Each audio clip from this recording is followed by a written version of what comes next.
All right, dudes, I gotta unmute myself, doesn't that? That would help. It's been a while. How's everybody doing? We're here on the P&B. We're gonna do some operating today. Let me make sure everything is working right.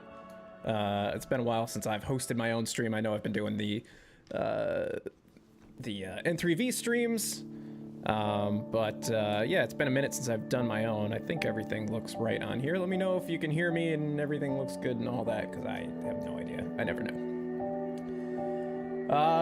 So yeah, it's a rainy day here up in New Jersey. I can't do anything outside, plus it's, you know, the middle of March anyway, so I figured it would be a great time to do a live stream. We got most of the P&B. I mean, the P&B is basically done at this point. We're working on signaling and doing a few other things. But this is a great time to actually take it for a spin and start testing some stuff out. So, turn the volume up on my mic. I don't know if I can make it go much higher. How is this? I can't go too much higher before it starts clipping. It's maxed out in OBS, so that's about as high as I can go. I could turn the music down too if the music is too much, but music is too loud. All right, let me turn that down. All right, so the music is at -20. So I've got my rail driver set up. Really what I want to do today, I'm going to turn down my, which one is it here? I hear too much of myself. There we go. That sounds better for me. All right, so basically what I'm hoping to accomplish today, I hope you guys like the new graphics and everything. I've got this green screen, blue screen behind me I'm trying out. So whatever. Had to get it for N3V, and I figured I'd use it here too. I could turn down the music a little bit more as well if it's too much. We'll do it right about there. And then we'll see what the game sound is like too. It's always hit or miss. I'll put it at 50% now. By the way, there is a tremendous delay in between when the latency in the stream, just so I can have a higher quality. You guys should be able to watch this in, like, I think I'm streaming in 4K, so you should be able to watch this stream in pretty high resolution. But anyway, so what I want to do today, we've got some... let me switch into driver mode here. I do work for N3V now, yes. I am the community and marketing manager, and I'm doing some map building and stuff for them as well. So yeah, that is now my full-time job, is working for them. And it's been awesome. I've been working for N3V since I think May or June of this past year. Obviously, that's not how I started. I started just by playing the game myself, and then they approached me and wanted to bring me on. So let me go back to Surveyor here for a second. Just want to change the time of day. There we go. So the main focus today is I've got, well, let me think here for a second. We've got a couple of freight cars here in Allegheny Yard, bound for Paint Creek, Grundy's, and we have a whole bunch of, I'll just zip up there. I know this is probably not great for the stream, but we have a whole bunch of cars that need to be picked up at the paper mill. So I'm trying to figure out exactly how I want to do some of these operations. And a big question mark recently among me and the patrons is, you know, people who have access to this route, is how we're going to switch out the paper mill. Like, how exactly are the cars going to get picked up and dropped off here? So I think one of the last times, I can't remember if I did this during a Patreon stream or a public stream, or maybe I just did it by myself. I switched out the paper mill finally, so all of these cars are outbound. So we're going to test out a bit of an operating procedure here and see if we can figure out how, you know, this might shape up. And I guess while I'm at it, I'll show you guys some of the recent things that I've been doing with the P&B, because it's been a long time since I've done a video or a stream or anything. As you can see, there's a lot of traffic moving around here now. Not a lot, but I've added traffic on a lot of the handmade roads, so you'll see that It is a little problematic in some places because some of the assets, the vehicle assets, want to float and some of them are on the ground. I don't know, it's region dependent, so we'll have to figure out a fix for that. I also finished off all of the paper mill here. Did some track adjustments here, finished all the scenery in the background over here as well. And, you know, everything is, well, the scenery is done. So we've got some signaling in as well. I haven't hooked up any of the crossing gates or anything like that. Yeah, so, I mean, I'll show it off as we go along. The signaling is incomplete at the moment. We've sort of gotten started on it, and so we're probably going to just ignore the signals for now. But here's what we're going to do. We've got a few cuts of cars here that need to get sorted. So we're going to do a little bit of yard work, and then we are going to just jump right in and take the train up to paint and switch along the way. And I got myself a Coca-Cola here, which is awesome. Yeah, I mean, it's been, I don't want to say, like, I consider myself very fortunate that, that, I do have the ability, or have sort of started off doing my own, you know, YouTube channel and doing my own stuff in the game, and then I was approached by JR, and then eventually, in 3V as well, so I definitely consider myself lucky, so I am grateful for that, to have that kind of an opportunity. All right, so I think we want to probably, if I remember correctly, Paint Creek is no 6-axle units, so we're going to take up the GP38-2s. I got to move my keyboard out of the way so I can move my rail driver in the way. I don't really have enough desk space for all of this. This thing is heavy. But how have you guys been? Everybody doing well? It's been a minute since I've been able to chat with everybody. Been very busy. February was not really the greatest month for me, so... okay, so this is all hooked up. Whoop. Gotta get everything kind of recentered. Alright, so we probably are gonna need more than 2 units. Just trying to get myself totally situated here. Cables all over the place. But it's been a minute since I've done any operating, so this will be cool. What is this in here? This is a 6-axle unit. So let's take... I have to do a little engine hustling here, I think. Let's take these guys. Make sure we're facing forward.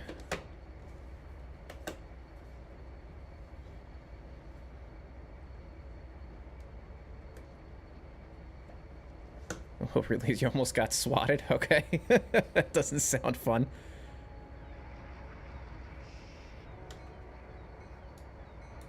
I think I could probably turn up the sound a bit. Which keyboard is plugged in? Oh my god, hang on. Settings, sound settings. Take it up to 80.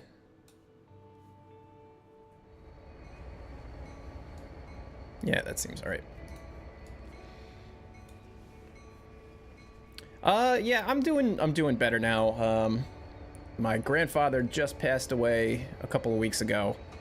And it was me and my brother like just darted home as soon as we heard the news that he wasn't doing well, and you know, thankfully we got to spend some time with him before he passed away. But it's been a pretty hard month, to say the least. But I'm now finally getting back into the swing of things. I'm excited about the P&B getting close to being done here, and I really just wanted to do this stream to. You know, show it off to you guys, get you guys excited for it to be coming out soon. Turn the bell off. This guy's in DCC mode.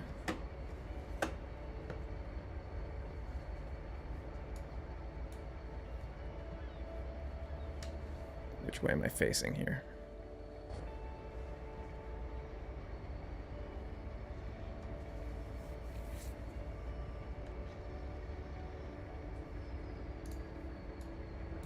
And if we encounter any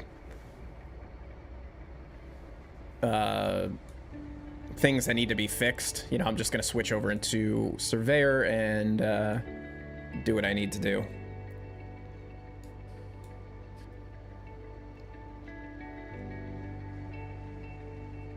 Oh, nugget trains, man. I'm sorry to hear that, dude. It sucks. Losing a grandparent really sucks. Doesn't get any easier as you get older either. I mean, I'm pretty old. I'm grateful that I had my grandfather for as long as I did, but it also made the loss that much more difficult to deal with, you know?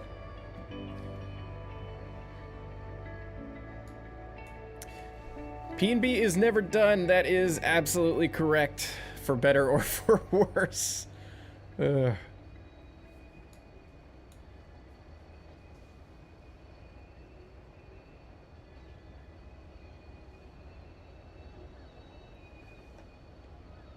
Oh man, trains with Nick. Yeah, that's tough. All right, let's see. I've got way too many like keyboards in front of me here. I think we only need one of these, so we'll take this guy. And I need an engineer, don't I? Move to here.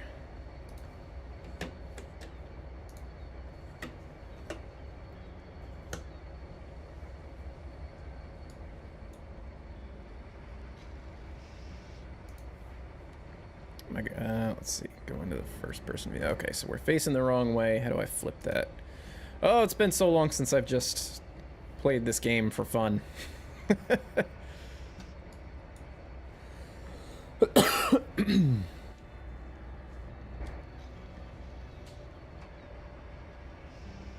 Why are we not moving? Is it still...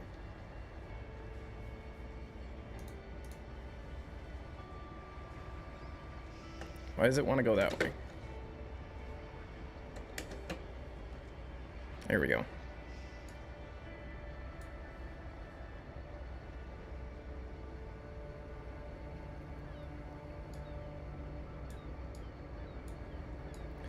All right, so we're gonna connect this up. We got to put together our train. We've got some cars in the east yard and some cars in the west yard, so we will piece them together. That turnout is thrown the wrong way, but that's all right. Where will the route be released? It's going to be on my website when it finally comes out. And you'll know, I'll have a video that announces it and tells you how to download it and what you need to do and so on and so forth. So you will know. We're still a little ways off, though. I'm still aiming for late spring, maybe summer release. But we'll see. There's always so much to do, you know? All right, so let's zip over here. We need to think about what we got to do. We've got this box car and all of these cars here. So let's see.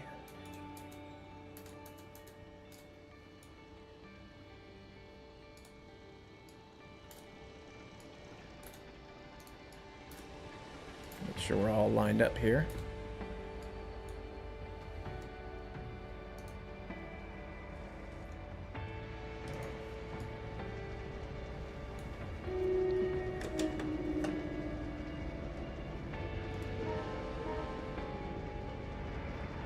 No, the route will not be free. This is going to be a paid release. I haven't decided what the price is going to be necessarily yet, but probably be like 20 bucks or something like that. But I'm still trying to iron out the details. What I'm probably going to do is I'll sell the route for $20 or $25, but as long as you've purchased it, you'll continue to get updates, like, you know, as I make, not as I make them, because that's going to be what the executive patrons get, but maybe like once a year or once every couple of years, if I do like an update to the route, you'll get that. Unless it's a major update where I'm adding a new section or something like that, that would be separate. But I think I might do something along those lines, but we'll see. I haven't really sat and thought too much about it because my focus is more really just been on trying to get the thing done. And I'm so close to having it done. So the downside of this route, though, is that it has a lot of dependencies. The download station, I think it's like 6,000 or 7,000 dependencies from the download station. So it's a fairly beefy route. This route started in probably Trains 2010, maybe 2012. It's been a minute. It's been, I mean, there's been years where, or like months, years, wherever, that kind of went by that I didn't touch it or work on it, but yeah, it's been a long time in the making, that's for sure. Yeah, there's gonna be a lot of content packs, dependency content packs that I'll have to put together for it. And then what I'll probably do once I get the route out and you guys can start messing with it, I want to redo the roster. Me and the patrons have been talking about how we can go about updating the roster. And yeah, so I'll probably do a couple content packs through JR with some new engines and sessions and whatever else. But again, that's to be determined once I once I actually get it all done. Oop. Going the wrong way.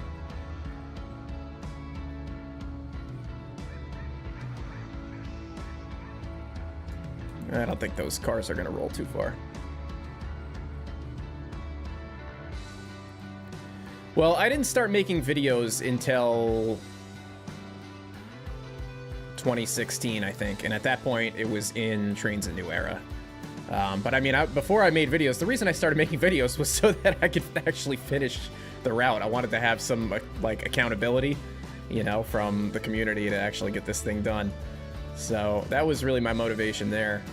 And it worked, I guess, you know, without, you know, your guys' enthusiasm and support and everything like that, I probably would have lost interest in this, or at least I wouldn't have made as much progress as I have made. That's really the main difference. So these cars are not going with us. We got to put them on another track.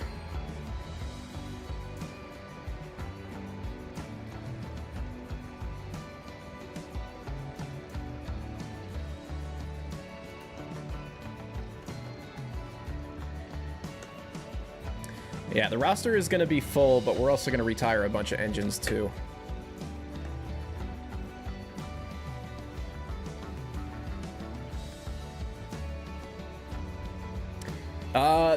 The locomotives are all going to be on JR site because they're all JR models. So anything like locomotives and rolling stock will very likely just be JR content that we'll do through them.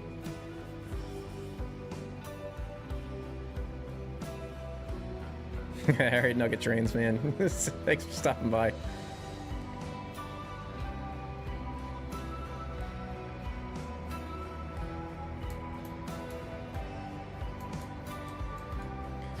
We're gonna thoroughly test the dependencies. Just trust me. Like I'm not gonna. I don't want you guys to have to hunt for anything. So anything that is payware is gonna be removed before release. Anything that is from a third-party website that's not attainable or that I can't pack up myself will be replaced. I have absolutely no problem. I'm not married to any of the content that's on the P&B anywhere. So you know, there's always something that I could replace or make. You know, so if I have to remove some of these buildings, for example, I could find something to replace them with. But I don't want you guys to have to be hunting around. There's nothing worse than paying for a route and then you're like hunting for all these, you know, dependencies that don't seem to exist anymore. So I'm gonna spend a lot of time and make sure that it's easy for you guys. And I'm gonna package up everything that I can, you know.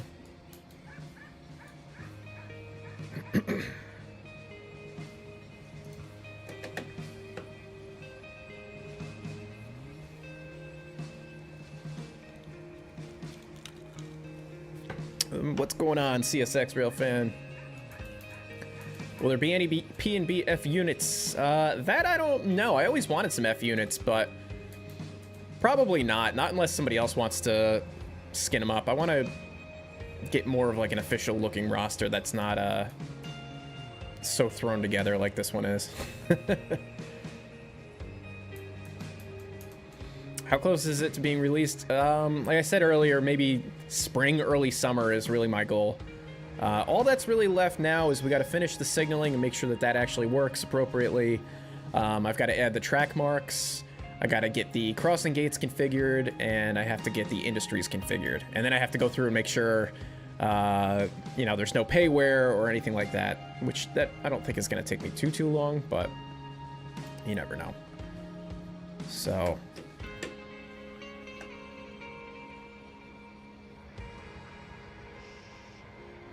is this the right track here? Yeah. All right, so we got to take this cut of cars, we're going to take the center beams, and we're going to take this box car, and then I think there's some stuff on the other side that we have to grab as well.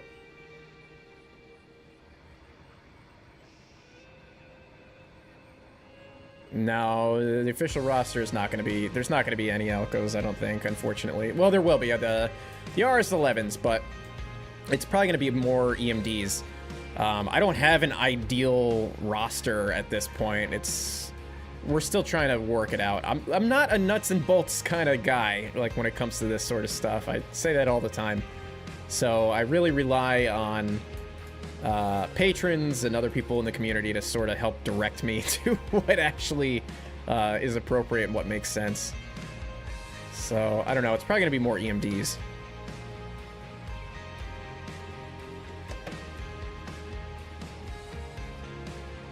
Will the older P&B locomotives still be available? Probably. Yeah, I don't see why not. Let's see, we don't need this last car here. Hang on.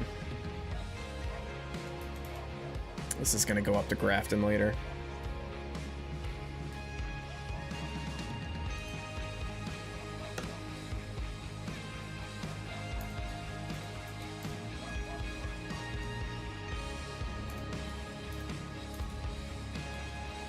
Do I have a hotkey for the... Is this it? Nope. Dang. I like using the drone camera, but I guess I don't have a hotkey set for it on my rail driver, and my keyboard is way out of reach.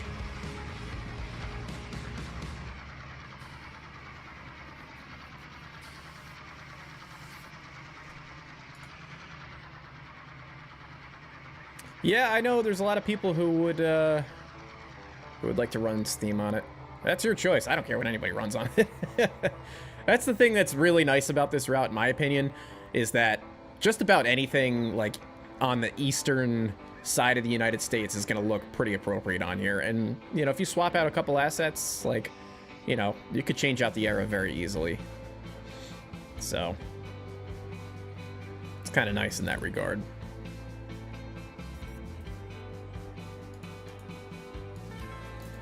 Alright, so what did I say? We need the box car, and we need the center beams, and... Oh, and we need these guys here. This is also going up to paint. And I probably need to get these engines out of the way.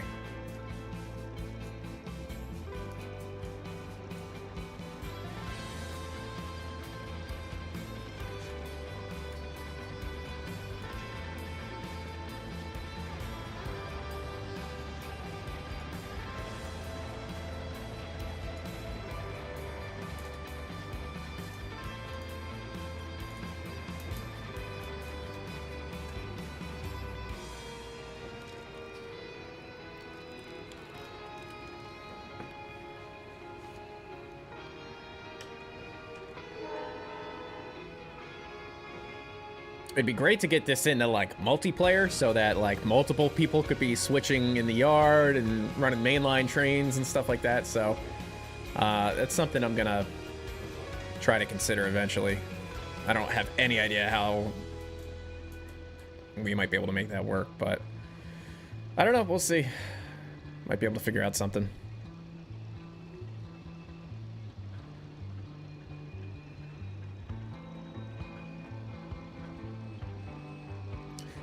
Okay, so am I running 22, and will the P&B work in 22? Yes.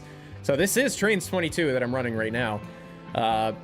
One of the problems that I ran into is that now I am in Trains Plus because N3V gives me a subscription for it. And I accidentally updated the game, so...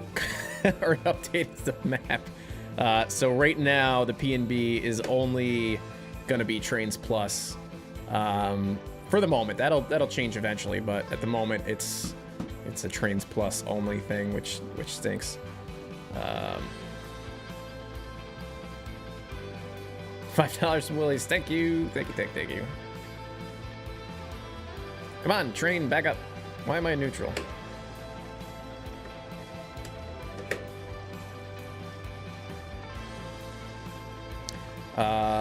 Yeah, so patrons, executive patrons, they have access to the route right now. I post download links multiple times a month. Why is the brake still on too? Jeez. I think I need a new rail driver. So yeah, executive tier patrons have access to the route as it is, like as I'm building it. And they've been instrumental in helping me test things out and work out some bugs and, you know, make fixes and stuff like that. But, you know, they get route updates a couple times a month as I make changes, especially now as I'm getting closer to the end. You know, anytime I make a major change, I send them the update and they can check it out, give me feedback.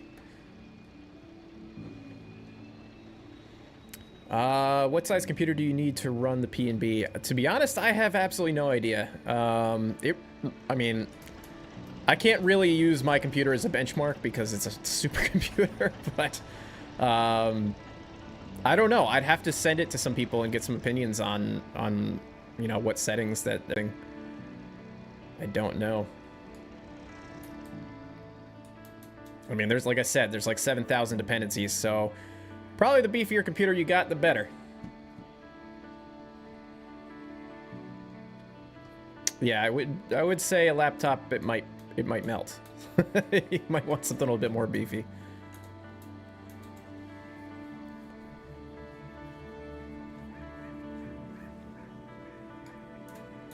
Yeah, and then you guys are going to get another update for... The executives are going to get another update. Probably going to get 2 more updates this month. Because I've been making some little changes here and there, and then we've got our weekly Wednesday hangout coming up this Wednesday again, and we'll do some more signaling updates on that, so that'll be that. Patrons also have access to monthly live streams. I do a live stream every month for patrons, so if you want to see my pretty face more often, you can join the Patreon and come hang out there.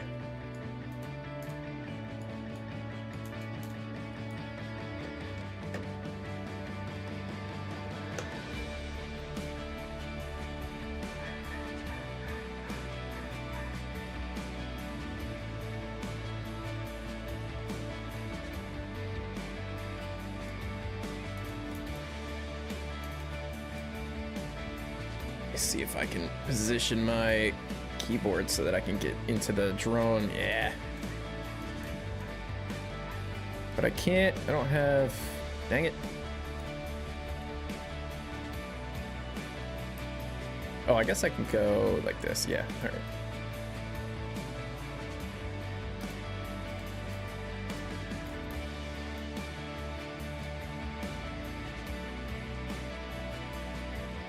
What's going on, Terry Bolden?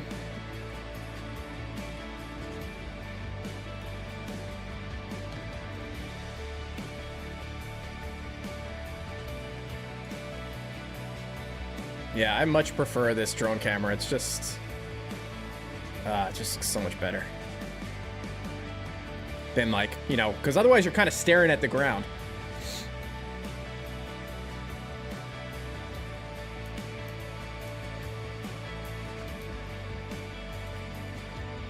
Like, if there was a first-person view, like a conductor view, I would probably play in that mostly. We are in Allegheny currently, in the middle of the route, and we are going to be going east and doing some switching on our way. And enjoying some of the freshly finished scenery. It's gonna look great. You guys are gonna love it, I'm telling you.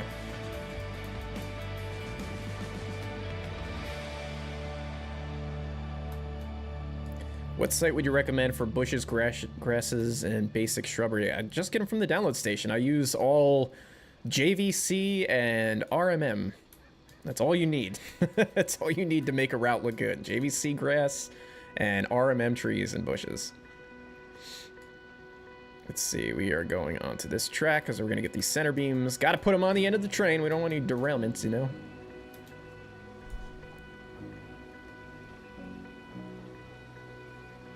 So again, this is going to be the first time that I'm doing this sort of a switching operation, I guess, or running a train like this. So it might not go it might not go well, but we're gonna find out. JVC as in Victor.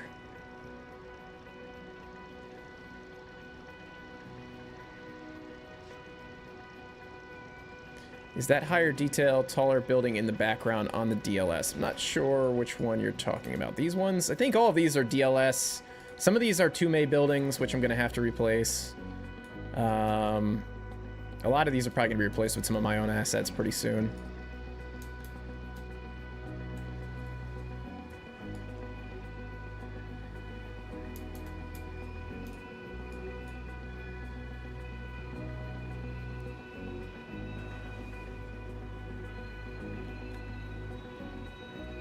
Why is this... Man, my rail driver is all messed up.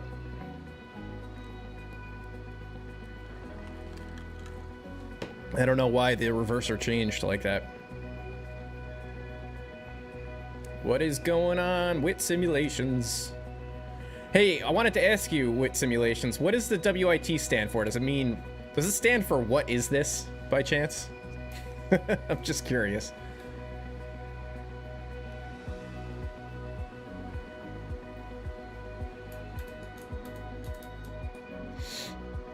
All right, once we get coupled up here, then we will grab the empty wood chip hoppers on the east yard. Obviously, this all probably should have been... This train should have been put together and sorted out by the yard switcher, but we're just jumping in and we're just doing it. You know?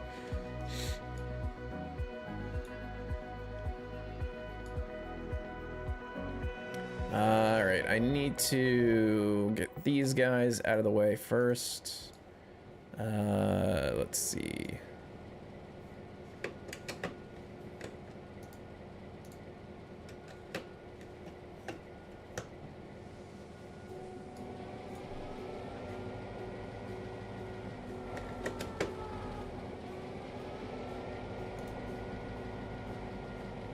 Wow, it's trains. Oh, that would make sense.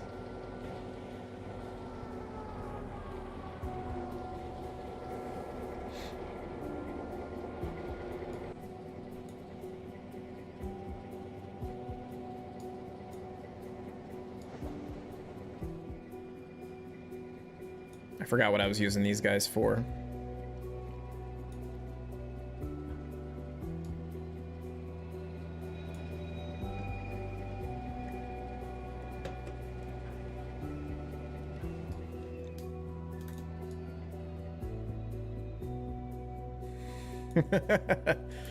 Nice. Okay. Wow, it's trains. Cool.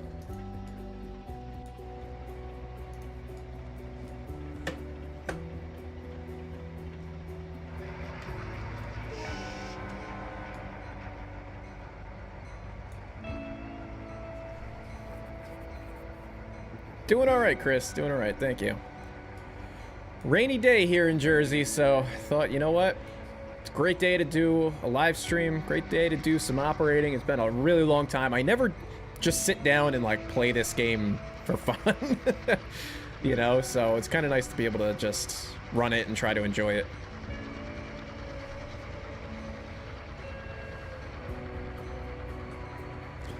Would I recommend a rail driver? Yes, I would. Mine is like 12 years old, so actually it's probably older than that. I think I got it in 2007, so yeah, whatever that would be, 15 years. I don't know. So, I mean, it's held up pretty well, but I don't know, maybe mine is just bugging out because I didn't configure it right, or maybe it's just old. I'm not really sure. But either way, yeah, I think it's great. I mean, it's nice to be able to have like an actual tactile console to operate on rather than doing it on the monitor.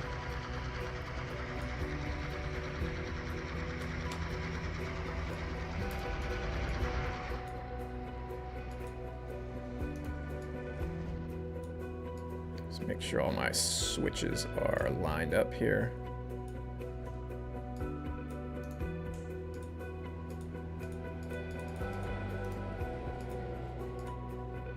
I know I'm not really doing this prototypically, but I never do, so.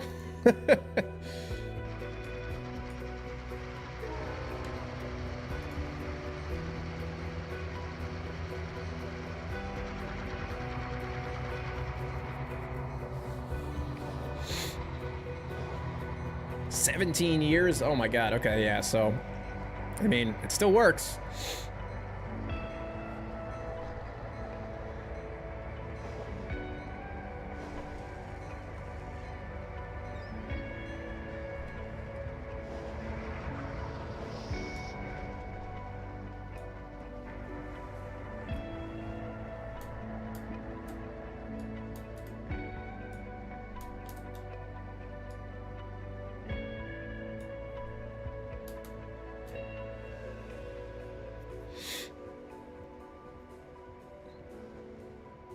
Yeah, one of the first things, it's crazy that like Willie said, the P&B is never done.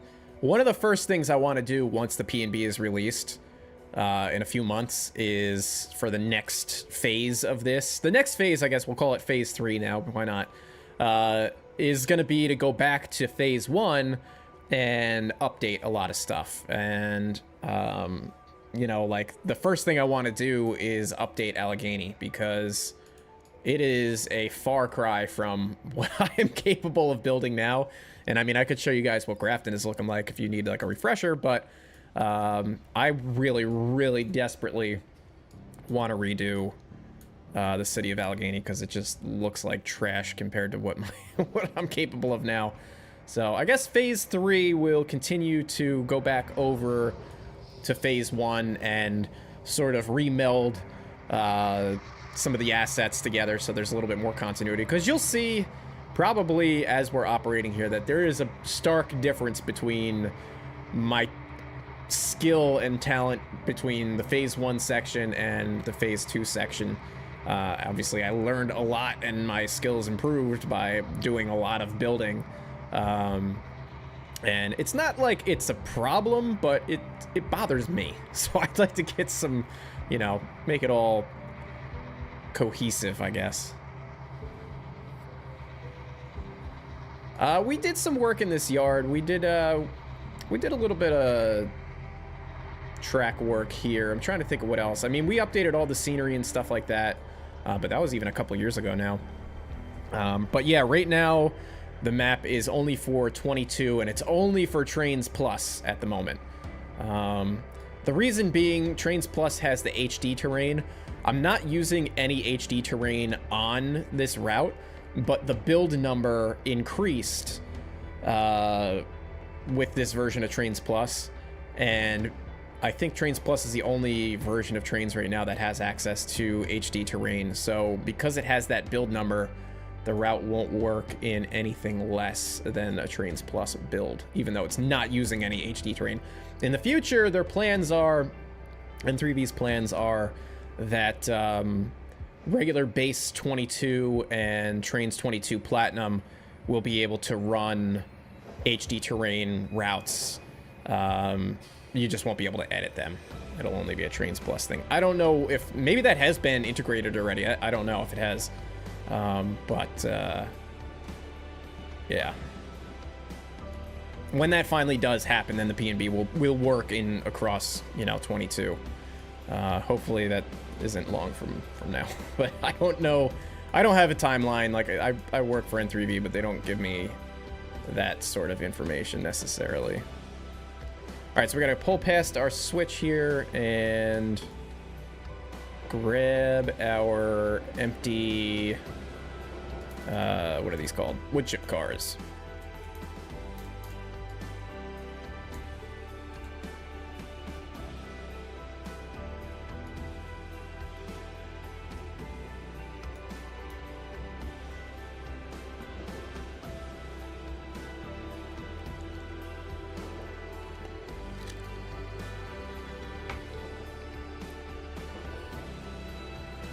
Yeah, Chris, you're right. I mean, but But that's just any art, you know what I mean? That's the way I look at it. You're always going to improve, and I mean, that's the objective, right? Is you want to get better as you go.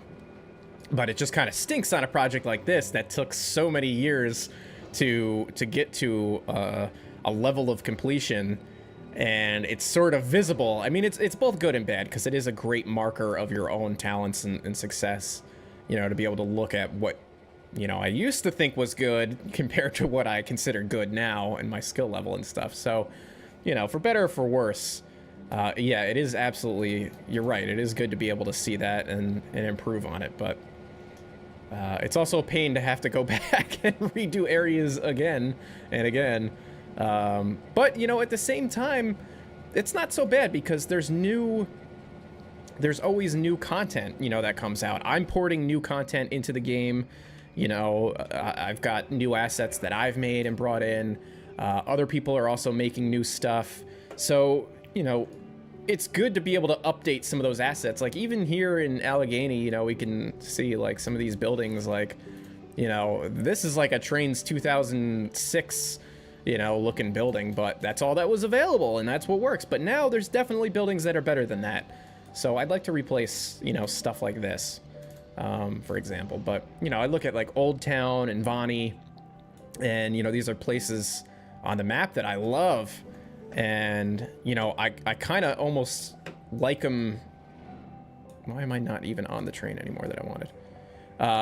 You know, I almost like them for the way that they look, but they could be cleaned up a little bit more, you know, updated. Like some of the grass splines and, you know, certain things could definitely use a little bit of a revision.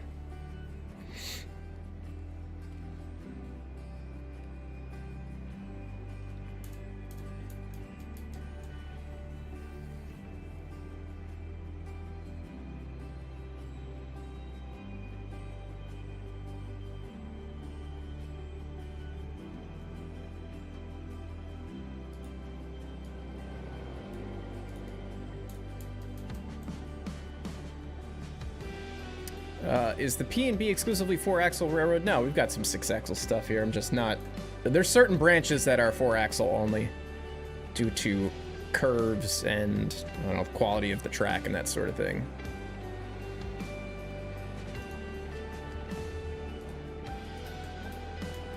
But for the most part, I think the 6-axle power that we have and any additional 6-axle power is mostly going to be used for road units and coal drags, or road freight, you know,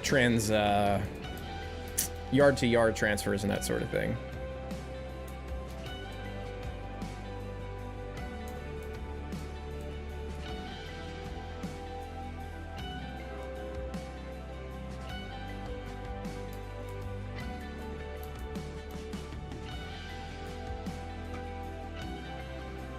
Alright, once we're hooked up here, we can proceed east. And what we're going to do is we're going to drop the first set of cars off at Grundy's. Then we're going to go up the Paint Creek branch.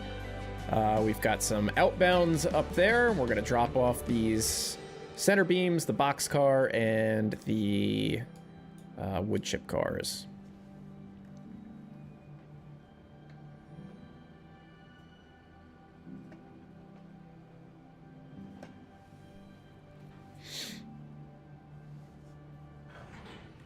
Beauty.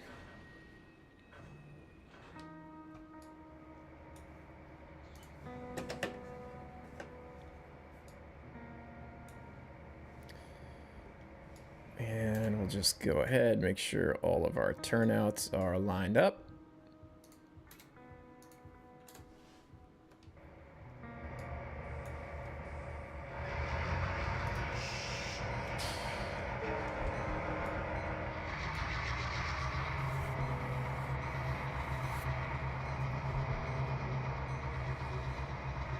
Yeah, Old Town is, so Old Town I think is going to be switched out with the RS11s. I kind of intended the RS11s to work Old Town and Vonnie. So that will be their assigned areas. Yeah, 4 axles.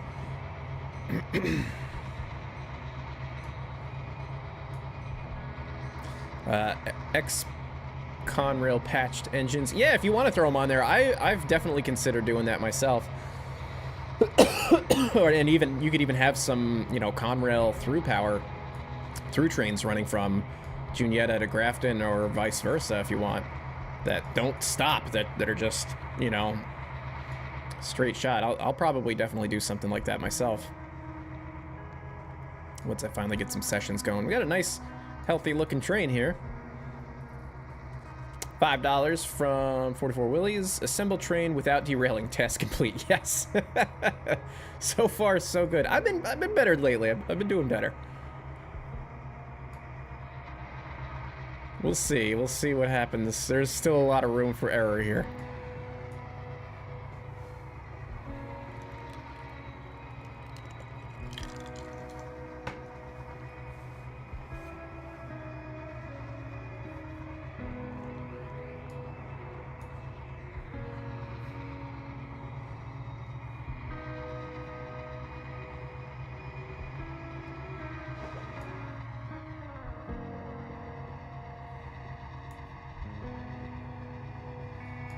I don't really know what the speed would be going through all these junctions. I would imagine less than 25 would be fine. Or less than 20.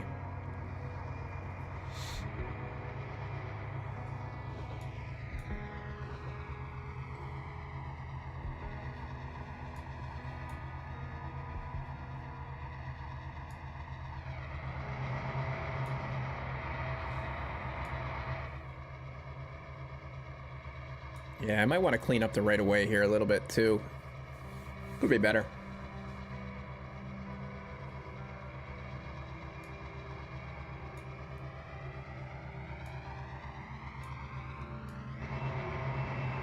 What's the best rail fanning spot on the P&B? I honestly wouldn't know. I don't operate enough to even know. I don't even go out and rail fan in real life, so I don't even know what would constitute a good spot. So you guys would know better than me.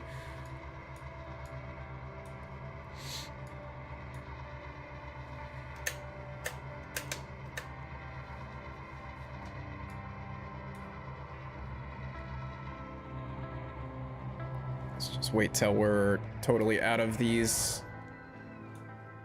junctions here to throttle up a little bit more.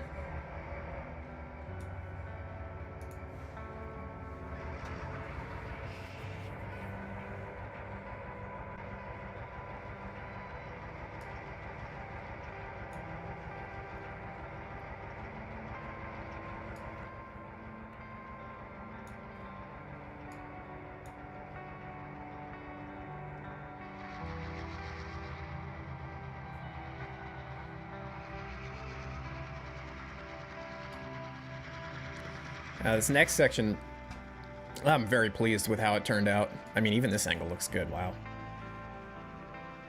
I call it Allegheny North, but it's Railroad East. I don't even know if it's on the map. Is there even a compass anymore? I don't even think there is. I don't know if it's actually north of Allegheny. But we've got a nice little town here. I think this is the first time I'm actually taking a train from Allegheny East. This might be my first train.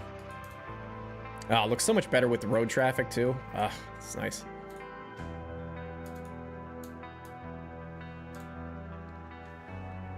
All right, let's floor it. 45-mile-an-hour limit here. Let's top it out.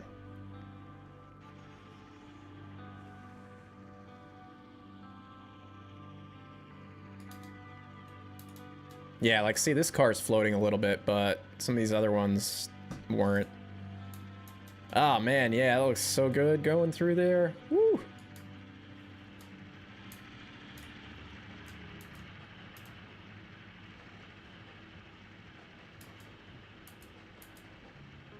This almost would be cool double-tracked, but I don't know. I don't think the P&B has that much movement that it could justify double tracking. I think I need to add traffic going in the other direction here. Just noticing. I've got the traffic set up so that it's all kind of in like closed loops. So hopefully you don't see, you know, vehicles intersecting each other or merging into each other. Or, you know, I'm sure it's still going to happen in some places, but, you know, I'm keeping it to a minimum where I can.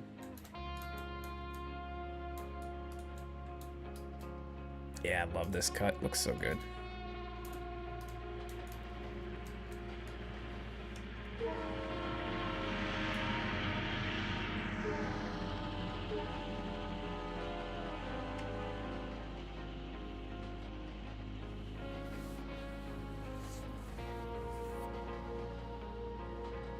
Is the P&B getting any wide cabs? No, definitely not. Not officially, at least.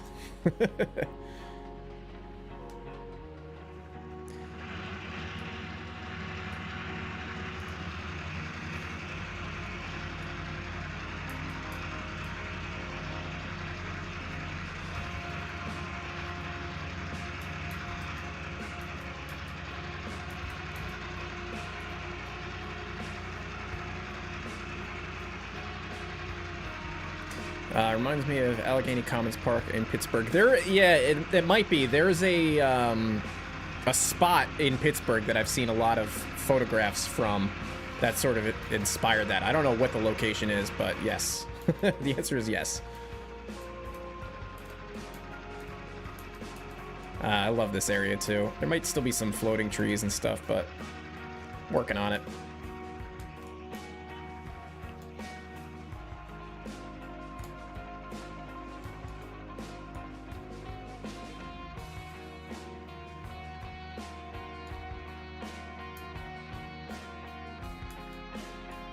I know some of you guys like to play in the cab mode, but I personally like seeing the environment that I spent so much time working on. You know, I like seeing the trains go through that environment.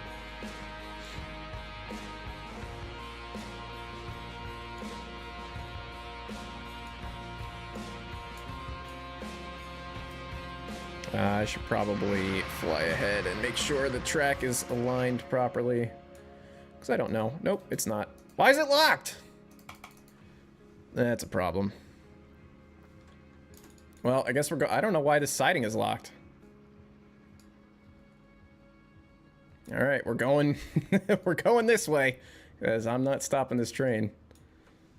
Probably slow down a little bit. This is where things are going to go haywire, isn't it? I really don't know why that junction is locked. I hate that feature in this game.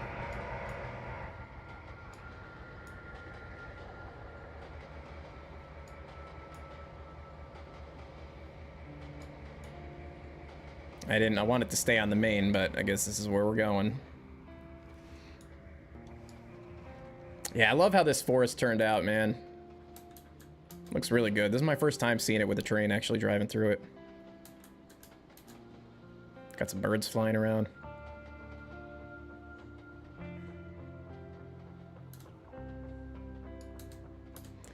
Plans for the port of LA. I'd like to finish it. I'd like to work on it some more, but I don't have any official active plans for it or anything like that. It'd be nice, but at the same time, I don't know. I've got other projects that I want to do. So, I don't know. I'd like to get back to it eventually.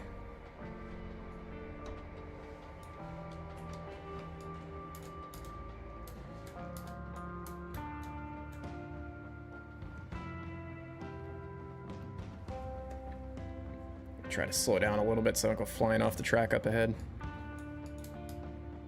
We do need to pick these cars up, but I can't pick them up now because there's not going to be any room up in the Paint Creek branch to like run around or anything like that. So we're gonna have to pick these cars up on the way back, which is why this is a big experiment to see how this is even gonna work. But we'll see how that goes. What up, Bill? Bill M. What up, dude? Good to have you here.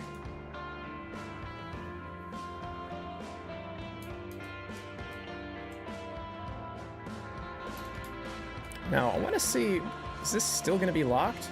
No.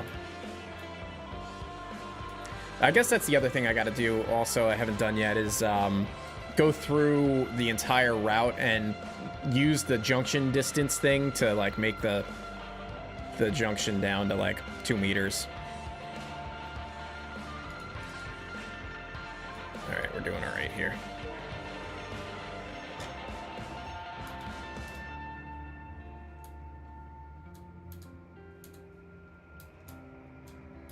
I mean, this all looks pretty dang good to me.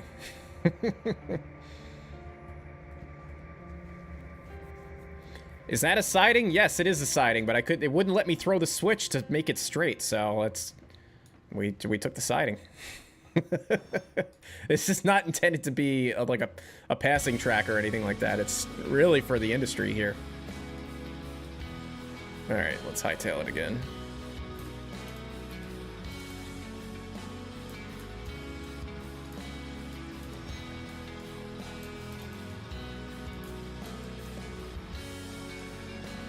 Try to enjoy some of these views here that I worked so hard on.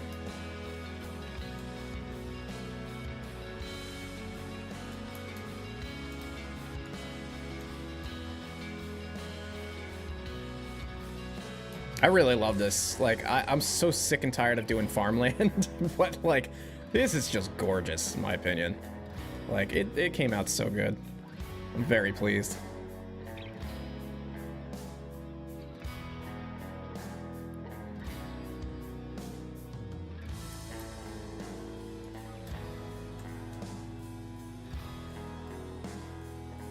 So we're coming up through what is this, Mount Union, I think?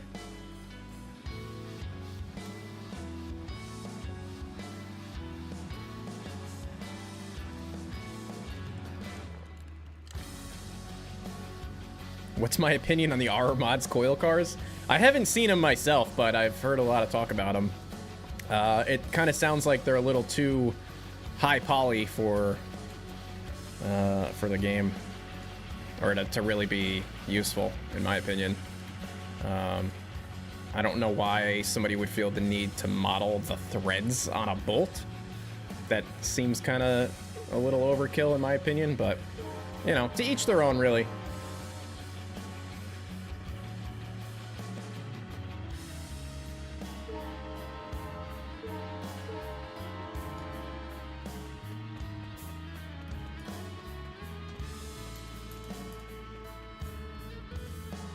These farm fields, man, they came out really nice.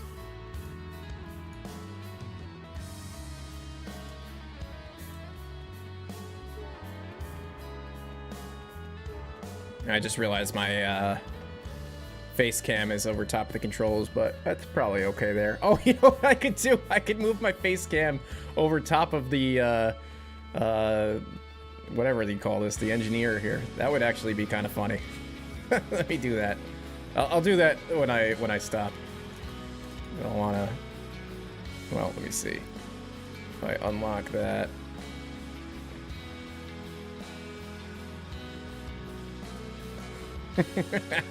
It's ridiculous. I'm not going to leave it there, but that's fun.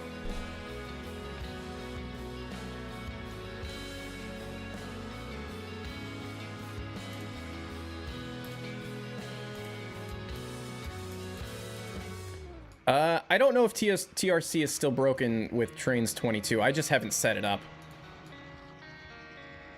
It might be broken still. I really don't know.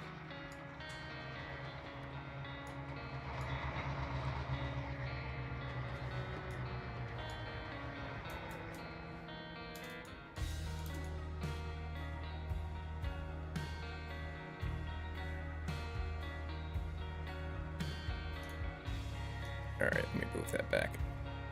That's just too ridiculous looking.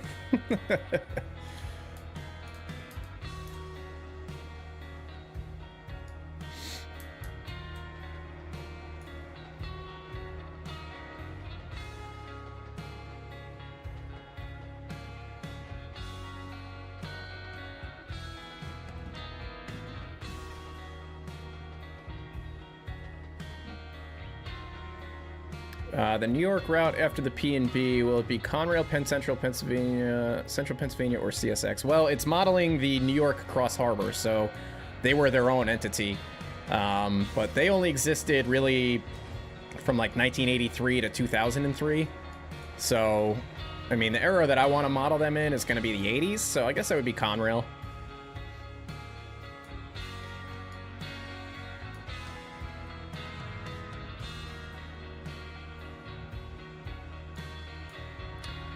Reggie's Trains GP60s, they're I mean, if his website is gone, then they are vaporware as well. I mean, they don't look good in Trains 22 anyway, so...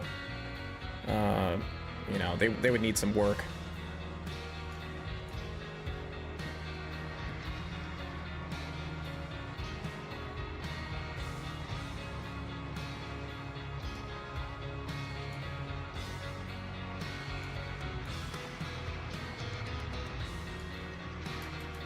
I love this scene too. I did some work recently on this scene a bit. Let me see if I can get like a good view here. I like this view from back here. I mean, we're on the shadow side right now, but I don't want all these cars driving up here. I gotta put, or actually, no, this road is probably fine. Yeah, it'd be better if we weren't on the shadow side, but this is a nice view here. Really like that. If we get over quick enough. It's also a really nice view. Woo, look at that. Ah, gorgeous. Love it. It's so simple, too. There's really not much going on here. There's a barn, a house, a couple of cars. It's just very pleasing, though.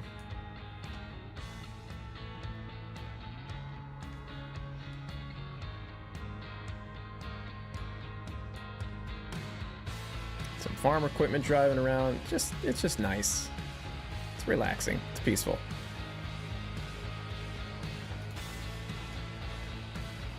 Yeah, I need to find a different region that doesn't have all these tractor trailers and stuff. They look a little ridiculous. This is another spot that's pretty nice, too.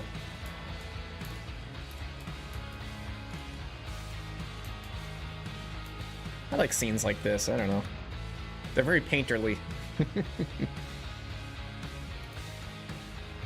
All right, we're coming up to Grundy's here, so we're going to be dropping off all of these Ortner cars and these hopper cars, and then we will leave the rest of the train parked on the main, and then we're going to go up to paint, and we're going to switch up there. Then we're going to make the return back to Allegheny, and we're going to pick up the freight cars that we passed at the paper mill. And then we'll see where we're at. How long have I been streaming for? An hour? Wow, it felt like an hour.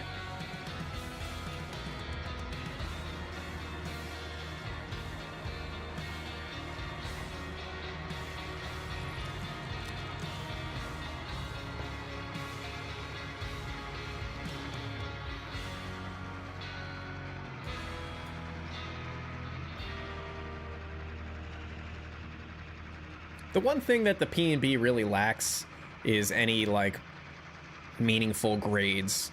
That's my fault. It's just how I ended up building it. I mean, there's grades on some of the branches and stuff, but you know, as you go up into the mountains, but it's not great in my opinion. So now we're going to this area here. 44 Willie's actually worked on this, so thank him for these beautiful farm scenes out here, because I was totally terribly burned out from doing any more farm scenes, and he spent some time making it look good out here. I think I had sort of like some of this roughed in, like the roads and things like that, but he put all these cows down and all the grass and the buildings and stuff and stone fences. I mean, basically everything. So did an excellent job. It looks very good. Alright, so we're coming up to Pleasantville Junction here.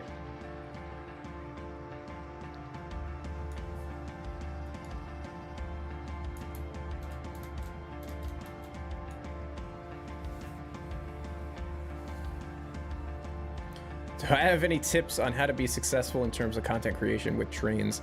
Practice, man. It's all about just practice, practice, practice. I mean, my advice would be, you know, find some pictures or something that you'd like to try to recreate and make like a diorama, essentially. You know, try to recreate something in the game as close to real life as you can based on some photographs, and just spend a lot of time refining it. Find a good palette of assets that you like to work with, I think is also really important. Like, you know, I say that with like 7,000 assets on this route. 44 Willies, thank you for the $10. I should be paying you. Why are you giving me money? But find yourself a good palette of assets, like textures.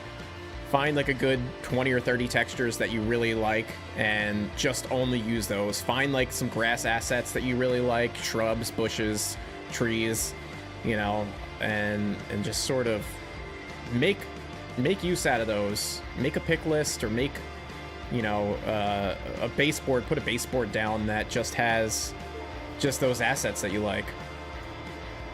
And, you know, it doesn't have to be always the same assets for every route that you make, but it definitely helps to have some consistency with what you're using on a particular route. So a lot of times when I'm working on the P&B, you know, instead of like thumbing through all of the content and stuff, I already know there's tons of assets here on the route. I'll just use the get tool, you know, or the picker tool, or whatever you want to call it, and you know, pick some assets and you know, that from a different part of the map, and reuse them elsewhere. One of the big advantages that I found now with Surveyor 2 in this regard is the ability to make scrapbooks and to do copying and pasting, because now, like, a lot of this generic trackside mainline scenery that I really hate doing is a lot easier to do, because I can just sort of paint out a whole bunch of, you know, flowers and grasses and weeds and shrubs and stuff like that, like, really easily and really quickly. I don't have to place them one at a time. So, I mean, I would really recommend learning to use the Surveyor 2 and really make some use out of that.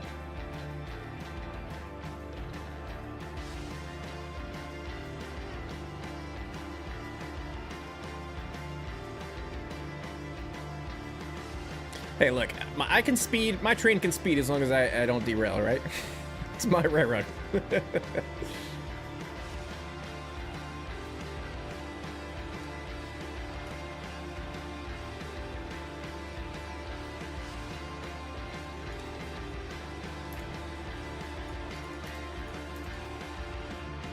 All right, let's see. We got to cut off here.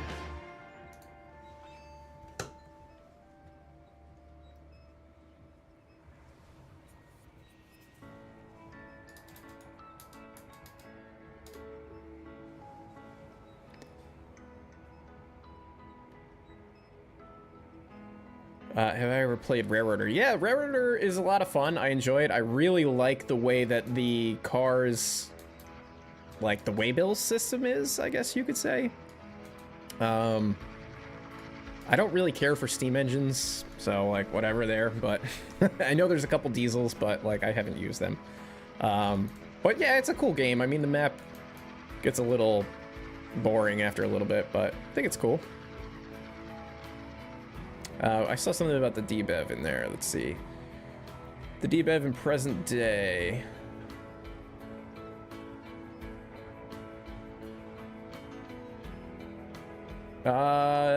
In present day, yeah, I mean, it would probably be CSX on the main line.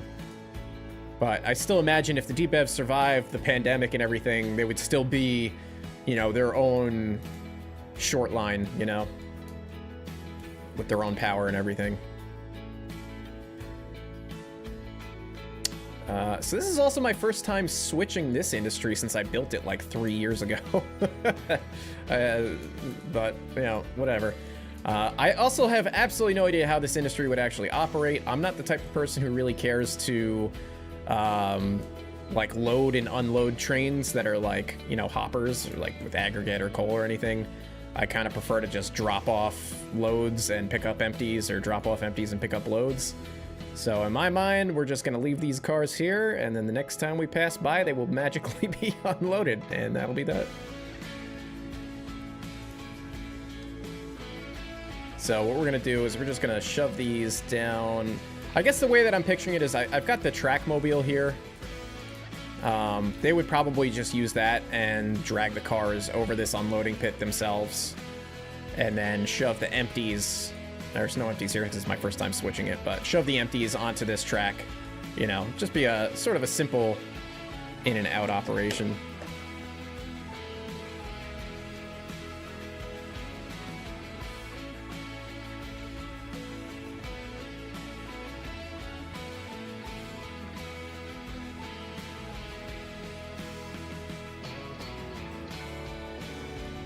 But we did a little operating session on Patreon, I don't know, a couple weeks ago, and picked up all of these from Huskins Gravel, and that was also like probably my first time in several years doing any switching up there, so that was fun. It's been a minute that, you know, since I've operated. The thing is like I love operating, I just don't like having to like set up a session, you know what I mean? Like I want to be able to just jump in and just be like, okay, this is what I can go switch out. You know, because for me, if I have to like sit here and then place like all of the empty cars and then, you know, imagine, all right, I'm going to put the loads in the yard and then I'll do this and this and this. Like I've already done everything in my mind, you know, coming in, sitting in, playing it in the game at that point, it's just me doing it again. So, but I like the idea of being able to just sort of jump into like an open session like this that's already the route populated with freight cars. I know where everything is supposed to go and I could just sort of switch things out. Damn, that's a great looking scenery here too, man. You know, I could just jump in and start doing some switching and that's that, you know, it's preferable for me.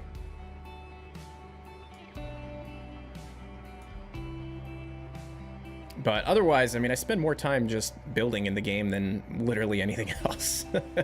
Even though I do love to operate, but it's the same thing with my N-scale layout. I feel like I spend more time constructing things than I do. Why are we slowing down here? Wheel slip. Why did this change directions again?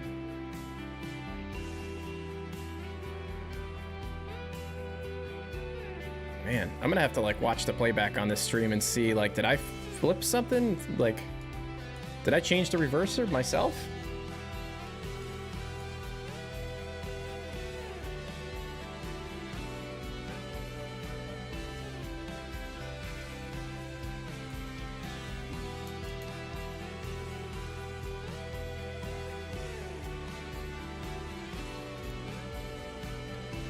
What's the long train that can run on the P&B? Like a Z train or a high priority train? I don't know if I understand what a Z train is. What's the longest train? I think the longest siding is maybe like a mile long. So you probably wouldn't want to have anything bigger than that. But the reality is, like, if you're running trains that big on the P&B, you're going to run out of things to do kind of quick because there's just not enough there's just not enough cars and industries to justify like really long trains.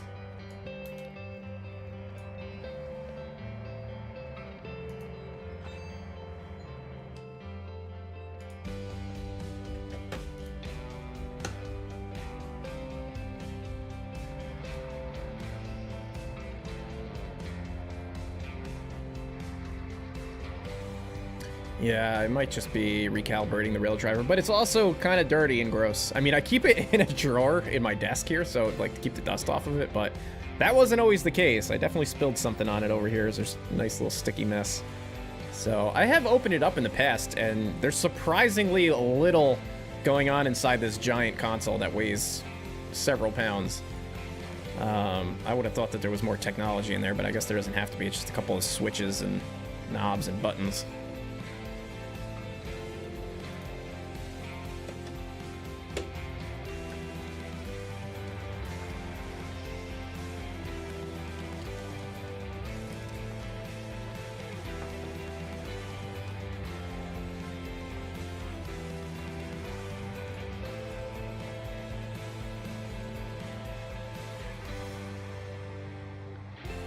I didn't even look to see if we're blocking any crossings back here. No, we're good. Okay.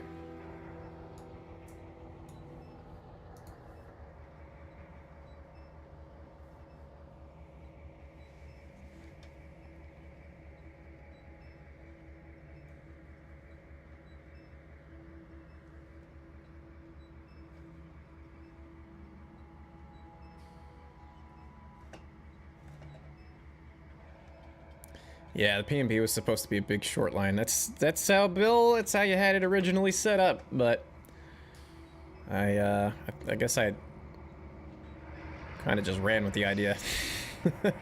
Just a little bit.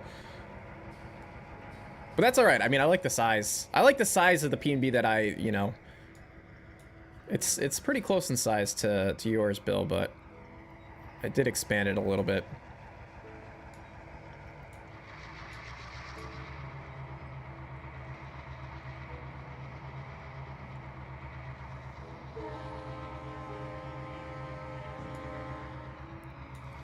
All right, let's get up ahead here and throw our junction.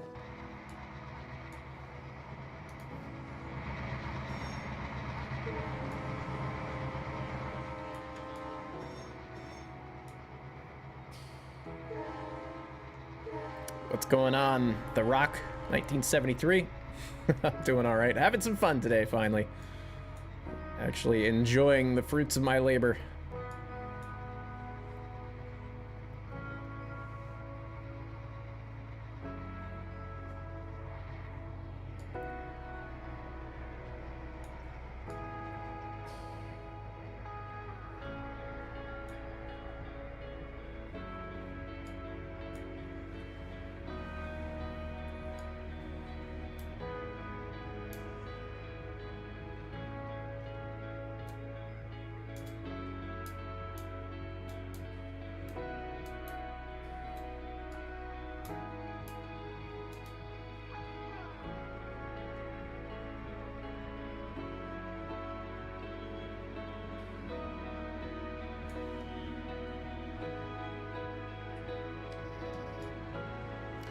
Alright, coming up to Paint Creek Junction here.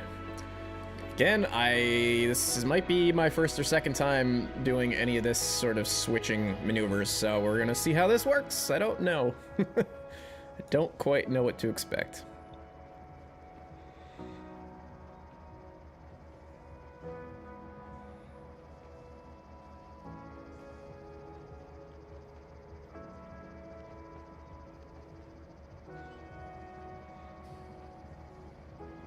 Yeah, they're gonna have to run Long Hood all the way back, unfortunately. Too bad. I didn't think about that when I left Allegheny. That's all right, though.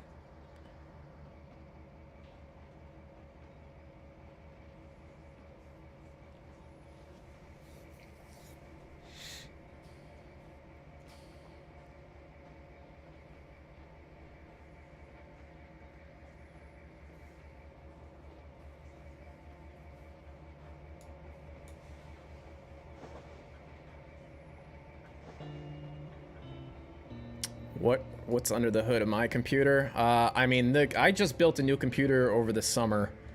So I'm running, I've got a RTX 4090 in here.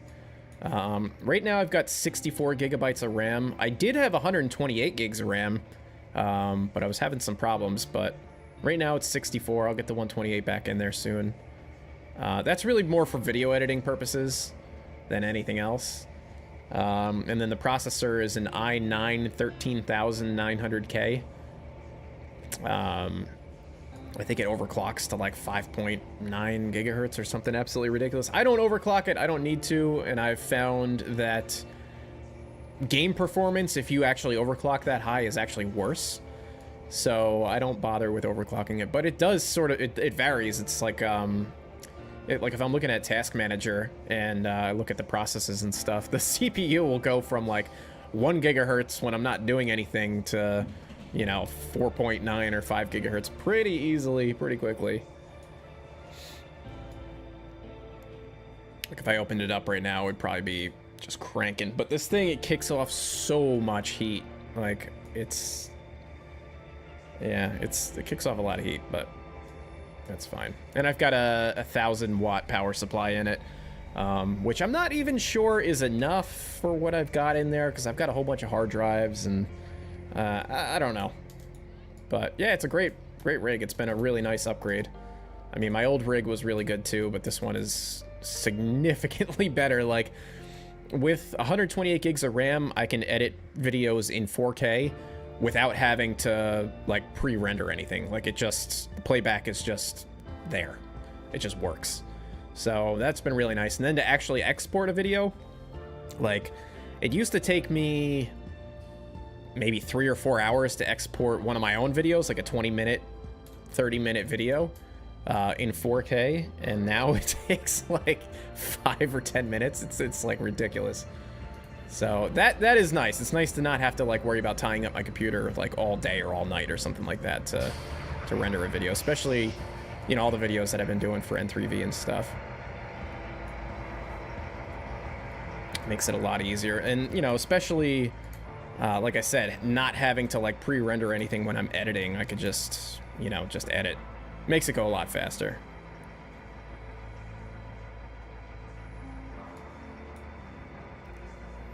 I don't know if I can, I don't know what my frame rate is. Let me open up Bandicam.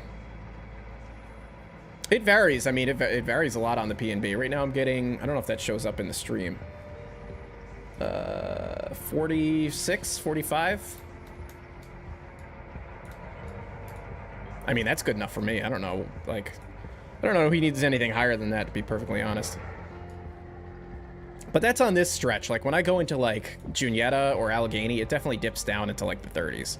Maybe even the 20s in some of the tough spots.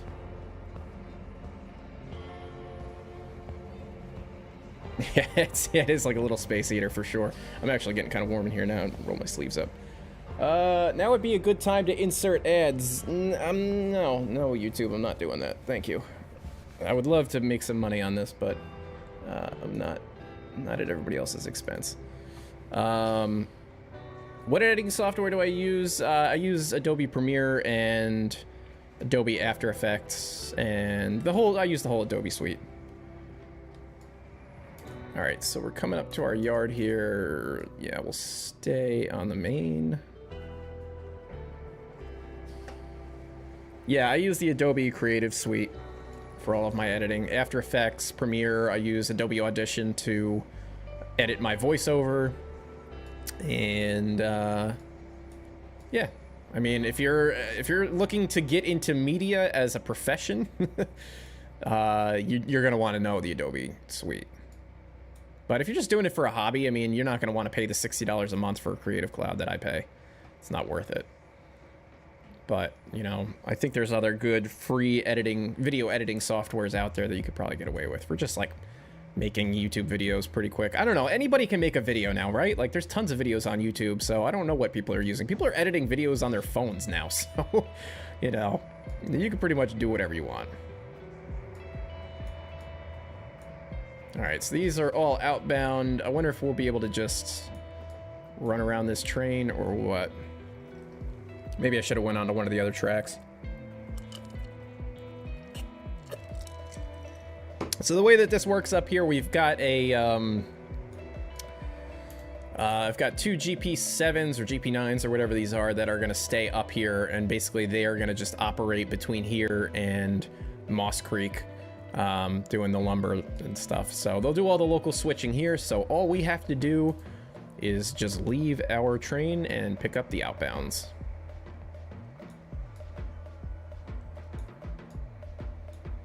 About as easy as it gets. And then, you know, a separate job, you know, we can come up here with these GP7s, GP9s, jump into that. We can do the switching around here, take a run up to Moss Creek, pick up some lumber, or not lumber, pick up some logs.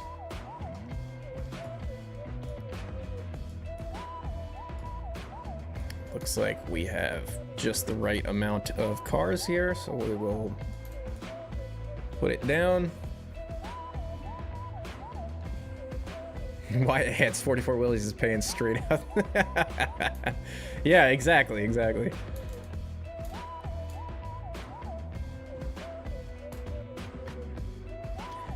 Do I use the timetable paperwork to help plan and running operating sessions? Yes, that has always been my guiding, I don't know what you call it, but yes, the answer is yes. It's because I expanded the route so much though from, you know, the original route, it's not totally accurate, but it, you know, it works good enough, for guidance. And somebody's gonna have to write some new paperwork for the new route. I mean, honestly, Bill, that was the thing that really and I talk about this all the time, that really made the route come to life for me was the fact that you wrote all of the paperwork to go with the route, you know, to, you know, specify what engines were allowed on what branches, and, you know, speed limits and weight restrictions and, you know, mile markers and stuff like that. Like, that was a big inspiration from the start. So deliver train without derailing. Task complete. Yes. Thank God we made it.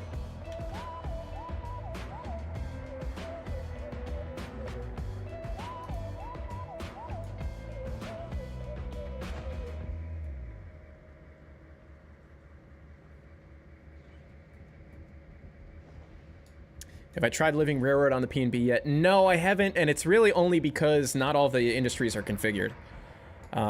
Actually, almost none of the industries are configured, so maybe once I do get everything configured, I can give that a try, but I'm not really sure if living railroad will work necessarily on the P&B.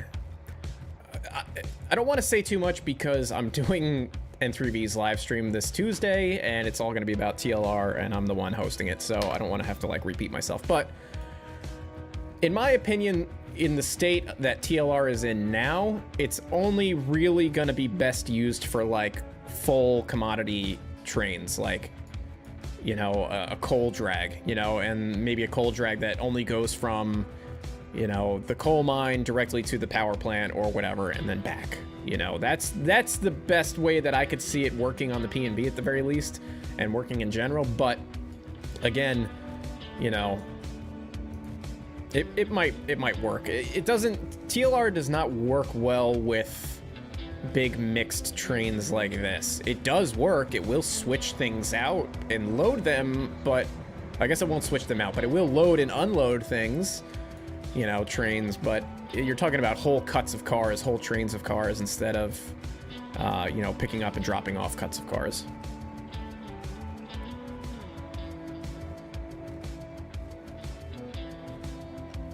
Yeah, once I get everything set up, I'll definitely try it just to see, and we can maybe do that, you know, during a live stream for sure. We could do-si-do these engines if it's really... I like running long hoods sometimes. I think it's fun. I like watching trains run long hoods, so that's what we're gonna do.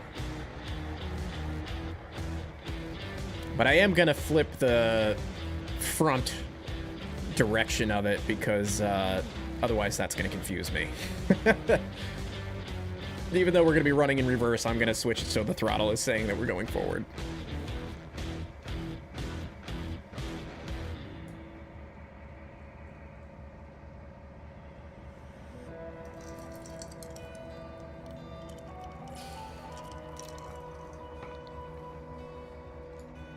So far, this worked out. But you see, like, if I picked up those cuts of cars from the paper mill, we wouldn't have enough trackage up here to do this runaround maneuver. So we have to pick that up on the way back. I don't even know if that's going to be a good idea. I still haven't really decided how the lumber or the paper mill is going to be switched out. I really don't know. So whatever. We're feeling it out. We're gonna make it. We're gonna make it work.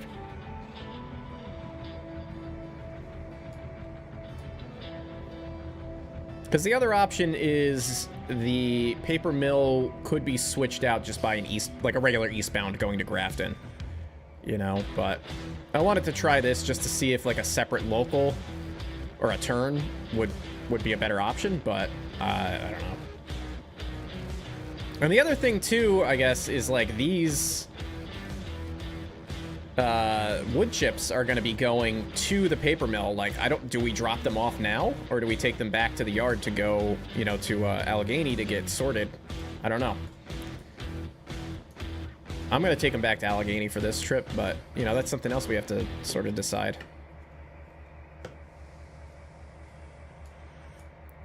All right, here we go.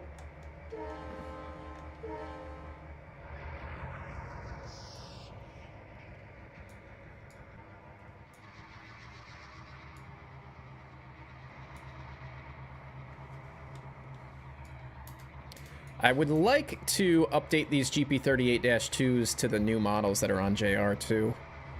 I really don't know what the difference is, but, you know, why not? Why not have the newer model, you know what I mean?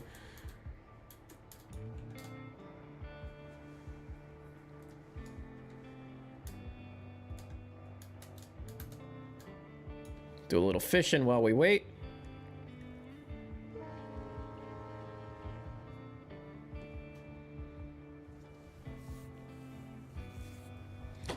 Is this a local? I guess it would be considered a local, right? I mean, we're not... Yeah, this is a local. It's a turn. It's a local turn. Because we left Allegheny and we're gonna go back to Allegheny. We dropped off some local cars on the way and yeah, I would call this a local.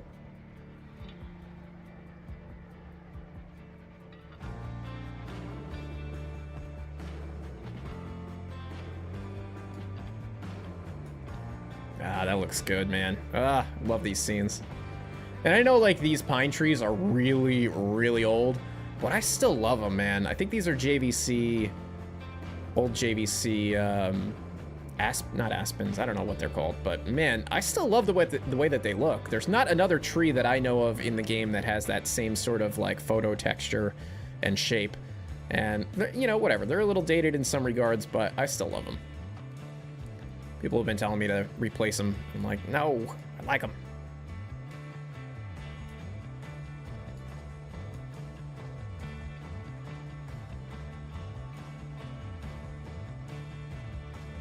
Custom horns from CPS. They're available way back machine, then you enter the website. Yeah, I don't know anything about horns, so... I mean... They are what they are.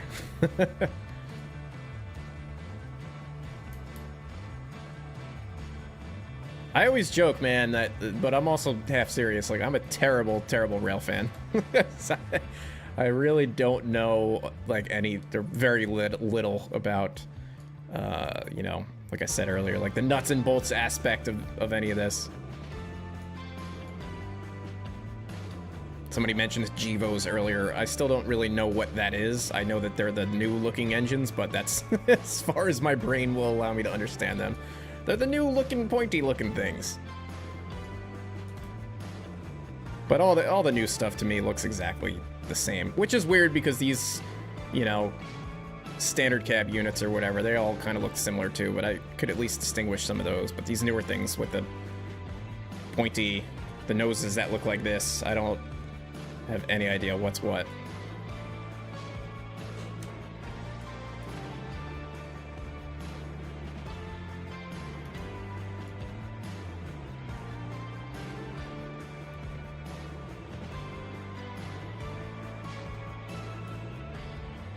Oh, CSX real fan. Don't spam, please. I'll have to time you out. Unless that's an error, but just no need to spam. How does it feel to be a celebrity in the trains community? I don't know. I don't consider myself a celebrity. Although it is kind of funny when I do go to like train shows and people know me, you know, from the YouTube channel and stuff. That is kind of fun.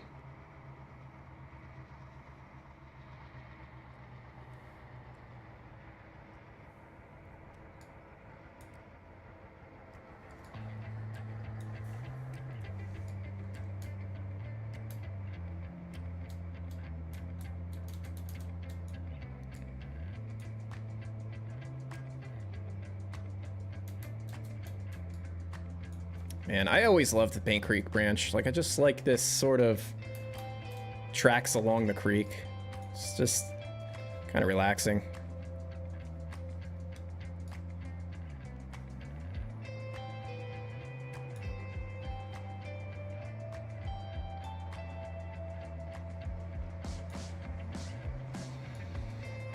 And I know we're gonna have a green signal ahead because I never threw the switch back. Or never returned it back to its, you know, native position or whatever. You know, if I was doing like a real full-blown operating session for this, I probably would have... Oh, look at that, looks so good too. You know, if I was doing this as more of an official operating session, I'd probably have AI trains also kind of going from one place to the other. You know, I'd have some road freight set up, you know, in the meantime. But I don't really feel like I need to do that. For, at least for this right now. Like, in the future, I'd like to do some future streams where, you know, we have more AI trains that are sort of creating some bottlenecks on the main line and that sort of thing. And again, like, if I could get this into multiplayer as well, you know, that would be ideal to be able to get, you know, 3, 4, 10 people. You know, you talk about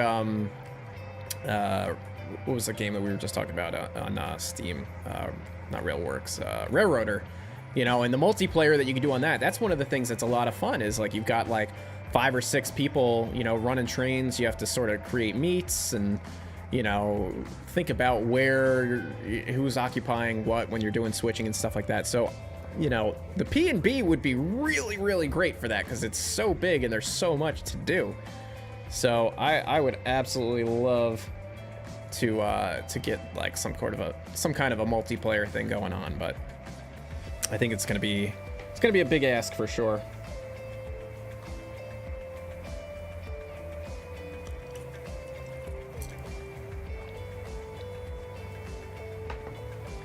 All right, so we're gonna head back to Huntington Paper Mill. We're gonna try to pick up everything there, and then we're gonna get back to Allegheny, and then we'll see where we're at. That'll put us pretty much at the 2-hour mark for the stream, which is usually just long enough for me.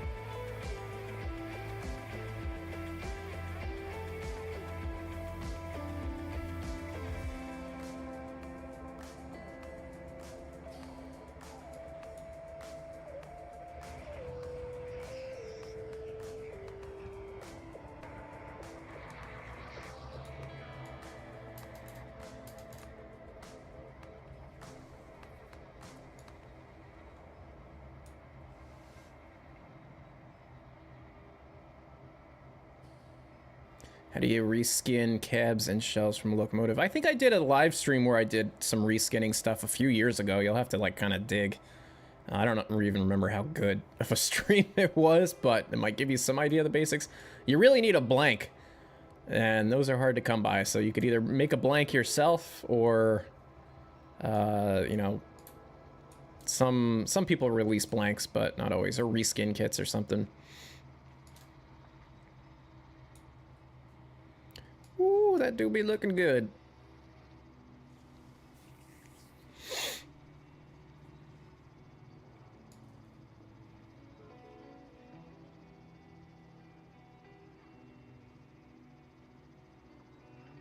Probably should throw that switch back.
Yeah, there's definitely a lot of good spots you can watch some trains go by along the P&B.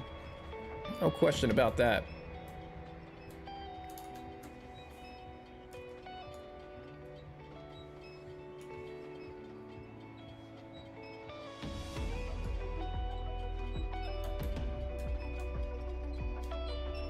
Lots to explore. I don't want to spoil everything, you know? I want you guys to be able to explore the route yourselves, too.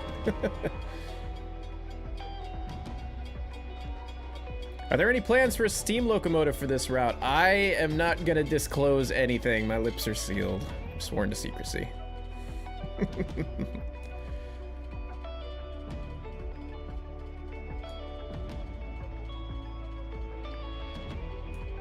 Ah, man, that looks really good through here, too.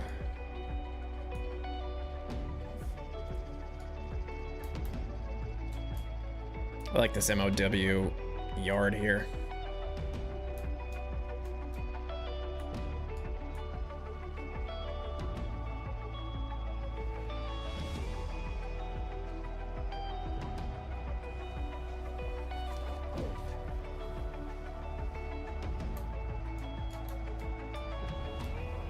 What button? No, there's too many keyboards in front of me.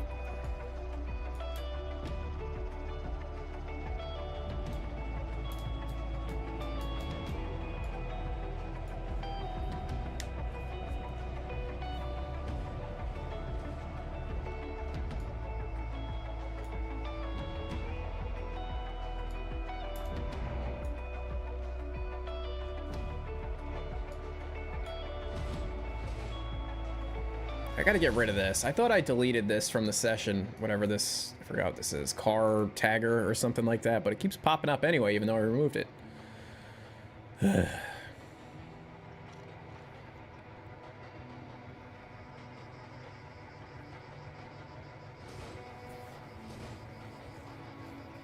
So you guys who are watching this are obviously P&B fans. Tell me what part of the P&B are you most excited to operate on, or what aspect of the P&B are you most excited once it gets out and you guys get to take it for a spin yourselves? What's got you guys kind of amped up and excited? I want to know. I want to know what gets, what people look forward to, in these projects and stuff when they come out, especially something that I've been working on for so long.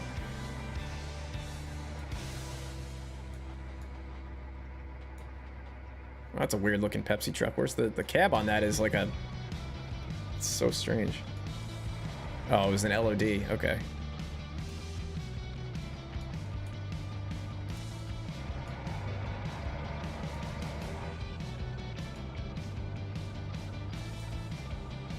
Not a bad view.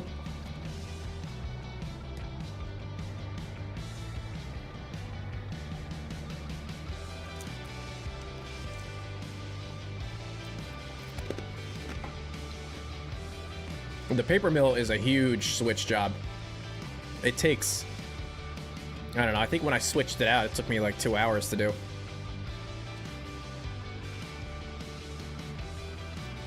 Oh man, yeah, you guys are definitely all pumped. Grafton, Mine 78, the industrial areas. Grafton is gonna be, that's a lot of fun up there.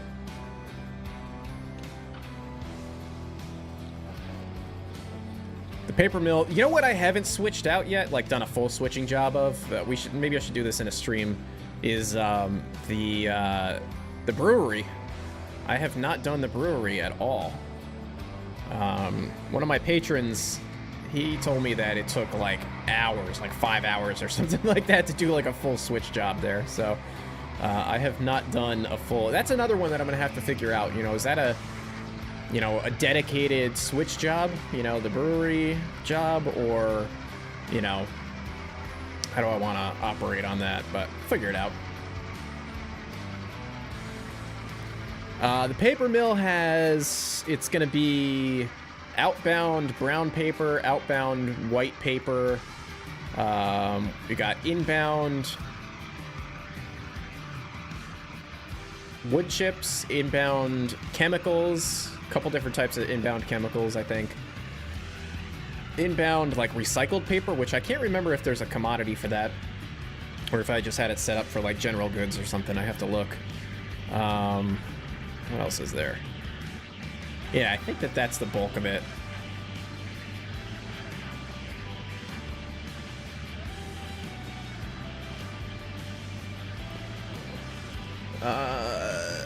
Will any stock come with the route, or will it be sold separately? Yeah, it's not going to include any rolling stock or anything like that. You'll have to either use the ones that we've got that, you know, that are on JR right now. There's a whole content pack there, or any of the additional ones. But yeah, that's all gonna be sold out separately, unfortunately. I mean, that's JR stuff, so I can't just like reskin it and release it myself. Oh, you know what? Let's get into position over here. So I'll try to get like a couple different packs. You know, like I said, I want to update the roster, so I'll get a pack with the new equipment there, and then I'm sure we could try to, depending on what I've got, I'll probably try to sell some things a la carte. I wouldn't mind doing some download station assets just to have some free stuff for people to run, you know, if I can find the time and the appropriate stuff to do it with.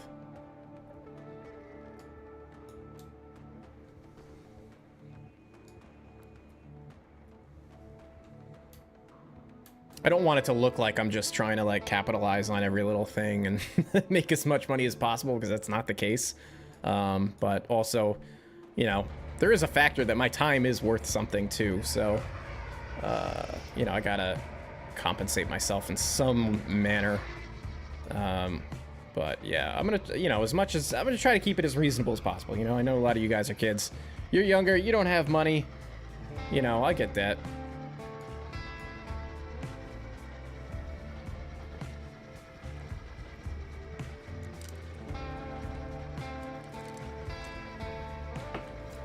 I mean, I originally wanted the whole P&B route to be free, but it's just too big and it's just taking so much time. I don't really know if I could justify just like letting it out for free, you know? But I mean, I'm trying to keep the price reasonable on the route, probably like 20 bucks. I'm thinking sounds decent enough, but it's kind of disproportionate because I'm selling what, like the Hudson and Western and the WK and S for like 10 bucks. And they're like an absolute fraction of the size of this thing. So proportionately speaking, it doesn't make any sense, but I don't know.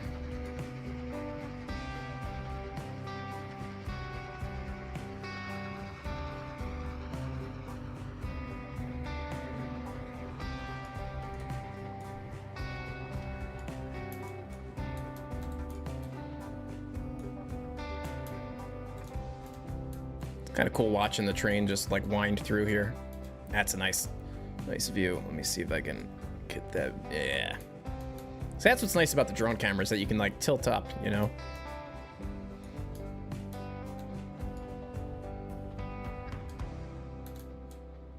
That's a cool shot too. I don't know, I like scenes like this. I like looking at the game like this because I like seeing the whole environment in front of me and, you know, the train cutting through it and stuff.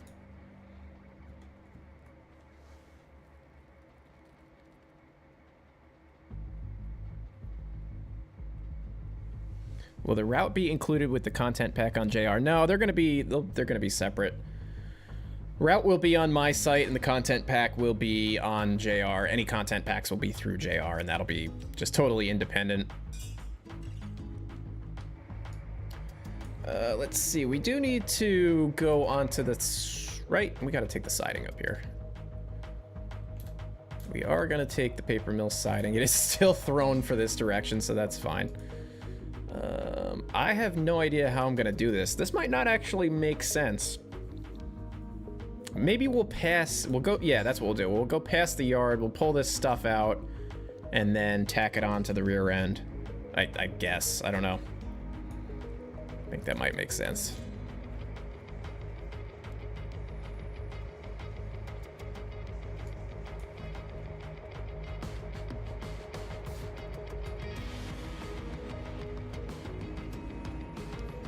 Anders or Anders, thank you.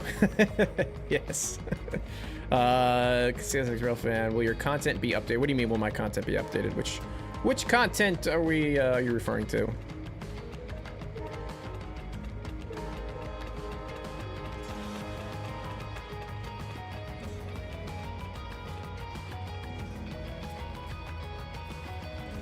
I mean, like I said, what's going to happen is some of the original P&B locomotives are going to be retired.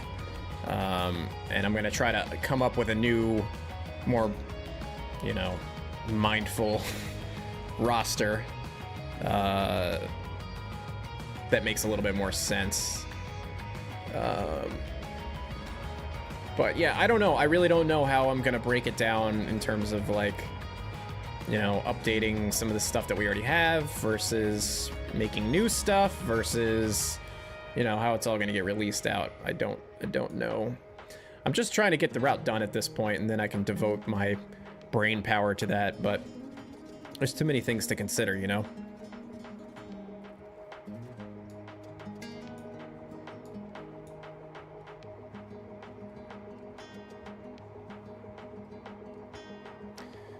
Will it be EMD, Alco, or GE? It's going to be mostly EMD, I think. I want to keep the RS11 Alcos, and that's probably going to be it. The RS27s, or whatever they are that I think I have on here, they're going to get retired.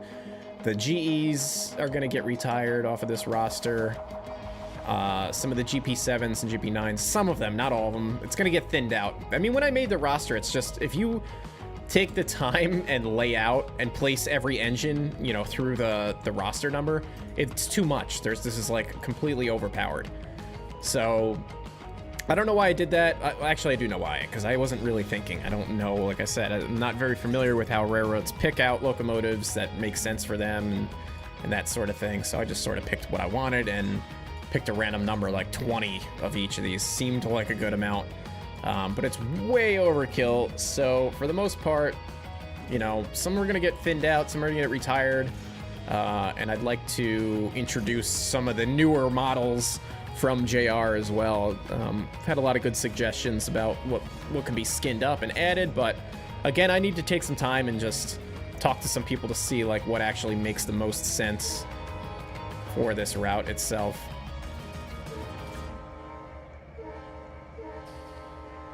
Will anything happen to the main central route? I would love to do the main central route, but this question comes up every once in a while, and I have to tell people that route got corrupted, so it basically got reset to 0. So I'd have to go in and essentially redo the whole thing from scratch. And I don't really... I don't want to say like I lost interest, but my interest in the main Central Railroad has sort of dipped over the years, so I don't know that I'm too terribly interested to dive back into that. So I don't know. We'll see where, you know, the next few years take me. I guess is the only answer I can give.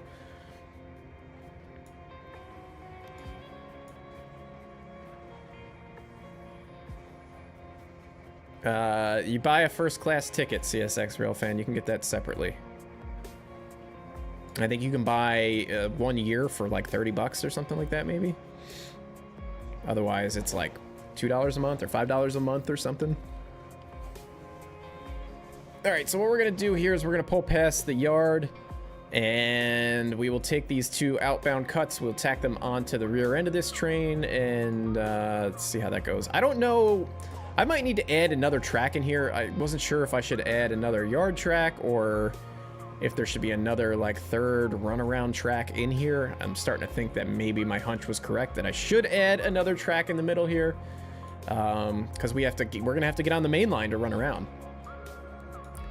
But again, maybe this isn't necessarily the right move. Maybe this industry, all these cars get picked up by an eastbound going up to Grafton, and then they get shipped back to, you know, Allegheny later on. I don't know.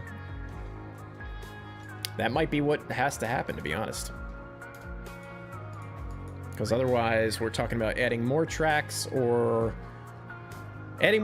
and or occupying the main just to switch this out. And I'm not really crazy about either of those options, I don't think.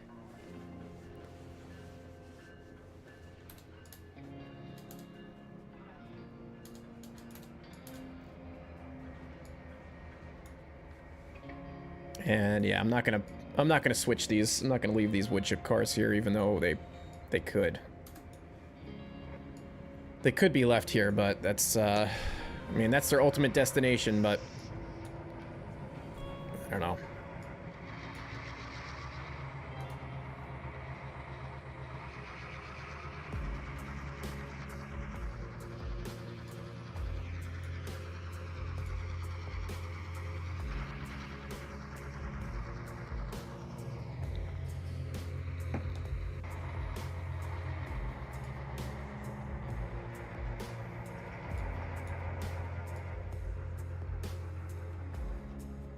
Definitely looks good through here with the paper mill kind of peeking out and stuff. I love that.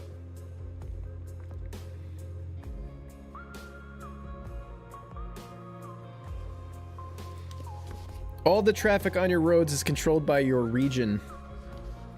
So you need to change your region if you want to have different traffic. You have to, I don't know if there's a way to like know exactly what the cars are going to look, or like what cars are used for a region. I think maybe you can look at that in Content Manager, but that's all totally controlled by the region that you have your map set to. How's the N scale layout coming along? It's coming along really good. I'm pretty happy with it. I'd like to try to do some kind of like a, I don't know how I would do it, but like a live stream operating session on there as well. I just have no clue. I'd have to do it probably on like Instagram Live or through Discord or something like that. But I thought that that would be kind of fun. But yeah, it's coming along pretty good. I mean, the track is all laid, and I've got a few more big areas that I need to Scenic, but yeah. Pretty good otherwise. I'm painting the engines right now. I just painted the NW2, and I'm working on the S2 right now. And man, it is tough to decal and paint and scale stuff. Woo. What happened to the Rochester division? Again, that was another project that just, it's shelved because it's just way too overwhelmingly huge. It's just too much. I can't do it. So I still have it, and it's still, you know, in the state that it was in as per whatever the last video was, but I definitely had to shelve that project because it was just, it's just too big.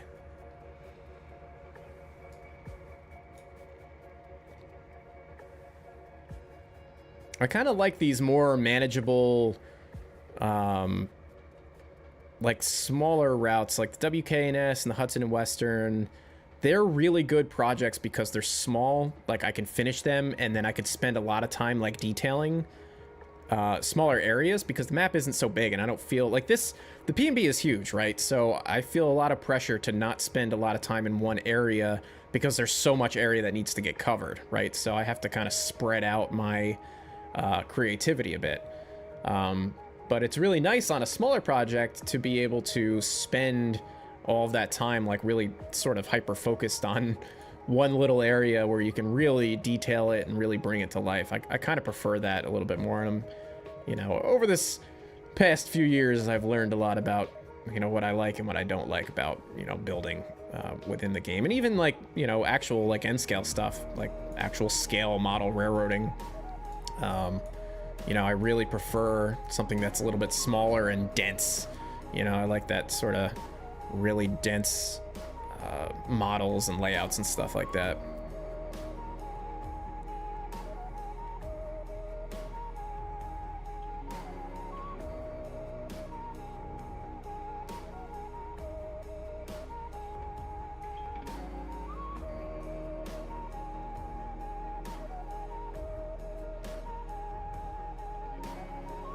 I didn't blow the horn because I was reading the chat.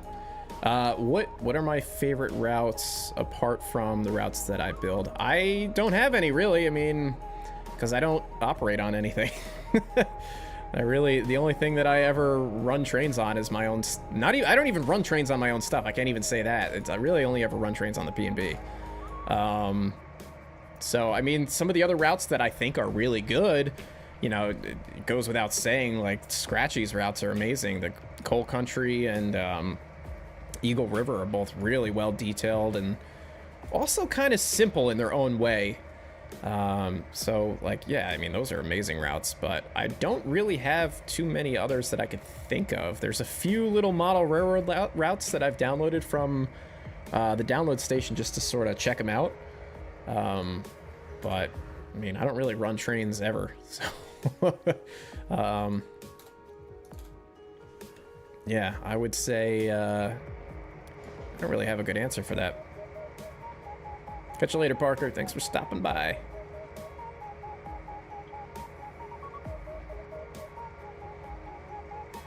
Oh yeah, Bill, I'll let you know. We'll work out something. I gotta get everything sort of like more solidified in terms of like you know, speeds, and, you know, I'm still making these adjustments to the tracks and stuff like that. So once I get everything a little bit more solid, I think definitely we'll jump in and we'll try to update that paperwork somehow.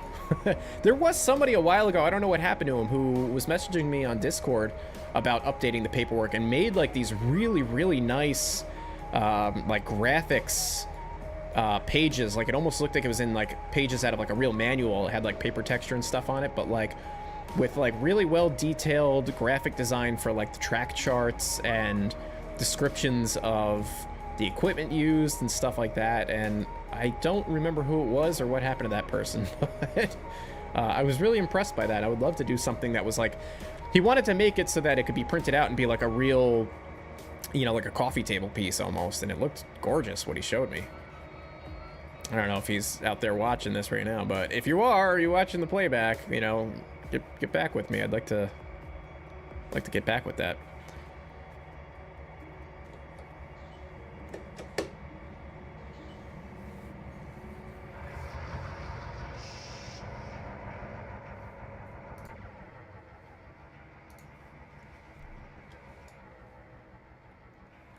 All right, let's see. So as not to tie up the main, I'm going to try to use this tail track. I don't know if it's going to be, it might not be long enough, but maybe it will be. Maybe it'll be right.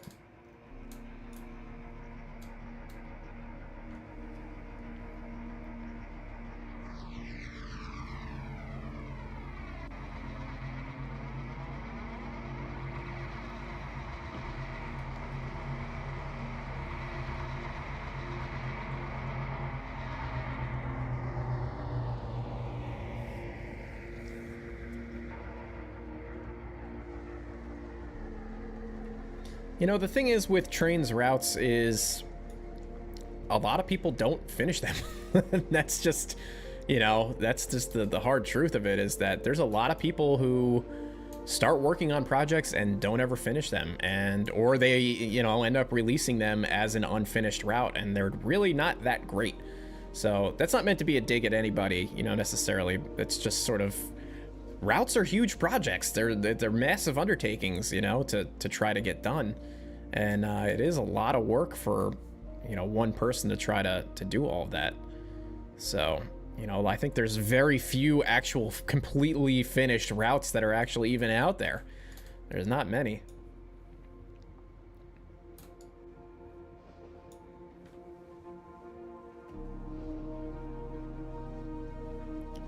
Can tell that I love 80s, 90s routes. I'm assuming you're mentioning that to me, but yes, I mean, I grew up in the 90s, so I have an affinity towards that era for sure.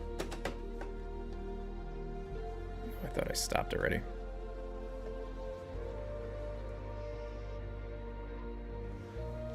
Northeast, 1990s, yes, for sure. Although, you know, I always gravitate towards Northeastern prototypes just because the thing is, like, for me, like, I view myself as an artist, right? But I'm, like, I consider myself an impressionist. So I'm very influenced by what I can see, you know, and what I can go outside and see. And, you know, so I grew up in the Northeast, and that's really what influences what I want to build. But sometimes I see some of these photos or screenshots or whatever from like a Union Pacific or like Southern Pacific, like in the 80s, and you know, out in like California, or I don't even know, like somewhere out west, Arizona and stuff like that. And I'm like, man, that would be kind of cool to do something along those lines. But I know nothing about any of those railroads whatsoever. Like, less than nothing. I mean, I already know very little to begin with, and that'd be even less. All right, I don't know if we're gonna make this. We're gonna find out. I don't think this lead is gonna be long enough.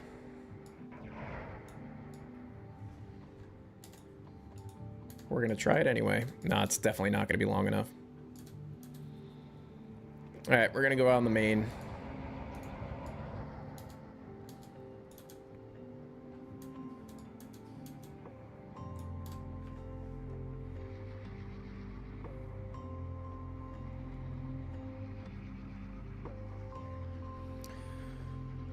Oh man, it's 5:30 here? Holy cow. How long have I been streaming for? A little over 2 hours? Sheesh.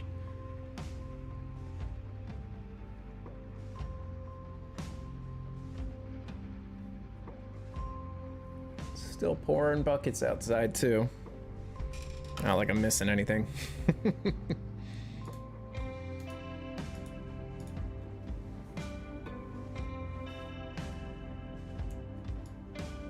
I really love getting down to track level. I really wish that there was an actual proper first-person view, you know, where you could walk around and throw the switches and stuff. Like, I really like that about, you know, like Train Sim World. I've only played that game very little, but I do like that aspect of having a true first-person view and being able to go and throw switches and couple and uncouple things, you know. Check the main switch. Oh, yeah, I totally effed that up, didn't I? All right, we got to go all the way, the whole length of it, I guess, or I could just stop, maybe. See, I get preoccupied. That's why I derail. That's why accidents happen. That's why I have accidents, because I'm focusing on other things. All right, we can pull forward.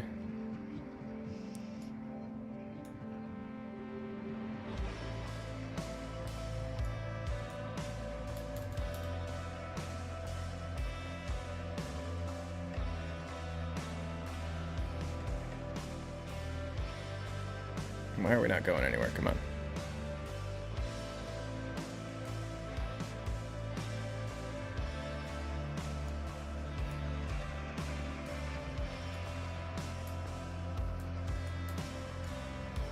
Oh, is this...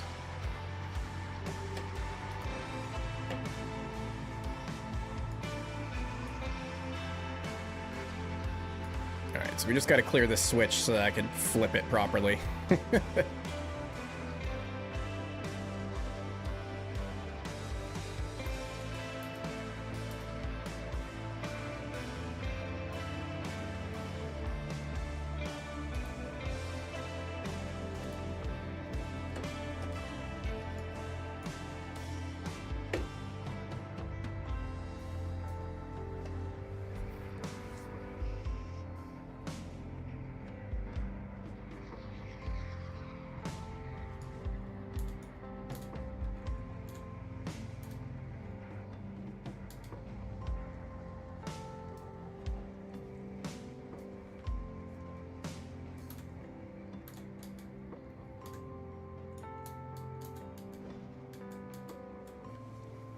Yeah, you know, it's... I would have noticed if I was looking down at the little thing down here by the player character or whatever, but I don't really pay too much attention to that. You know, these things happen when you're streaming because I'm looking at the chat, I'm trying to get like a nice camera angle, I'm like, you know, you're juggling a lot of different things. That's why the railroad doesn't want, you know, their crew to be distracted by anything.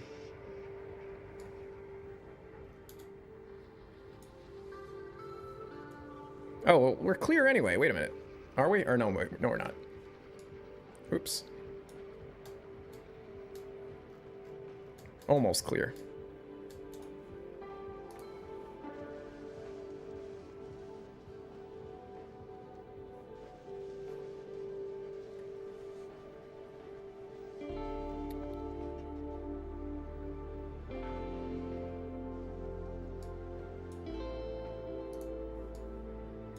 But as I was saying, I really would love like a proper first-person view would be really nice. Because this game can look really good from, you know, this angle. But it's also, you know, kind of troublesome to try to play the game from this angle all the time. Oh, look at that, man. It looks so good.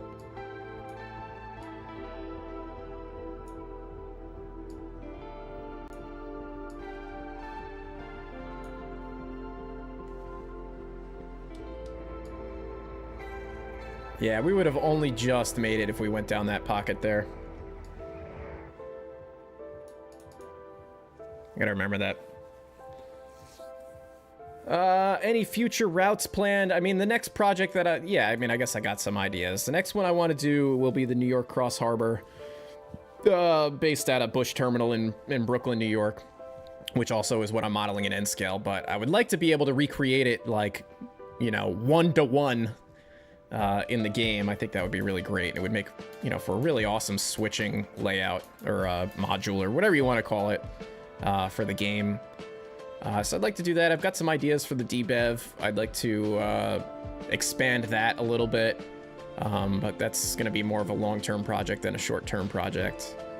Other than that, I don't think I have any other... Assemble return train without outside help. Fail. Nice. $2. Yeah, I don't know. I don't have any other like projects, I don't think. I mean, there's a lot of stuff still, as I was saying earlier, on the P&B that I want to address. So, you know, there's areas that I want to redo again, mainly Allegheny and like Old Town and Vonnie.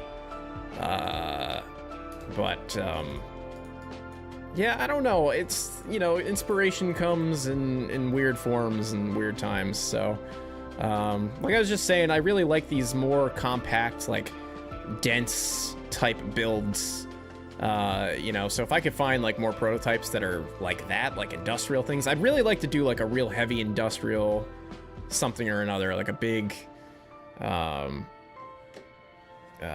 really like to do a big steel mill, you know, like a full-on steel mill that's like accurately modeled. So I think that would be cool. I don't have necessarily a prototype or a plan for that, but I think that that would be pretty fun and interesting, and it would probably be a nice addition to the game as well. But yeah, nothing else really.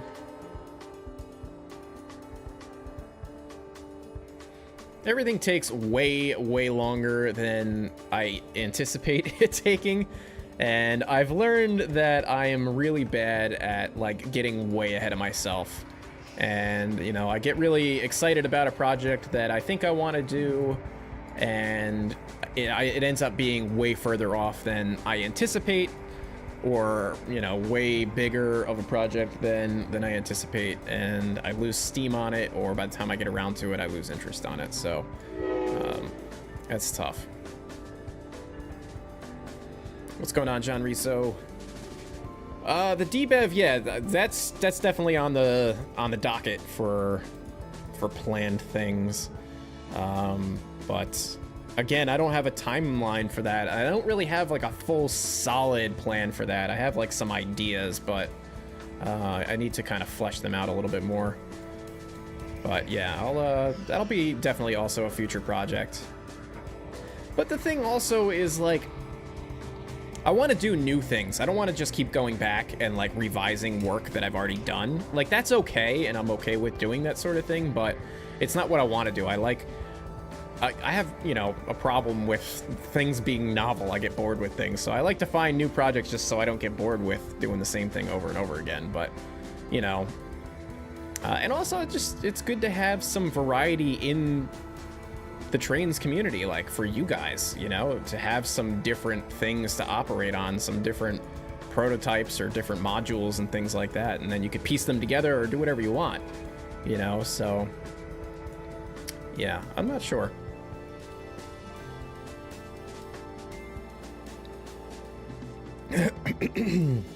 Oh yeah, well, the North Carolina Transportation Museum, that was a commission. That was the one and only commission that I've ever done. You know, I didn't necessarily have like an interest in that prototype. I didn't even know what the North Carolina Transportation Museum was until I was approached to do it. But, you know, I was lucky enough to be able to bang that out in like 6 months because it was like a decent size.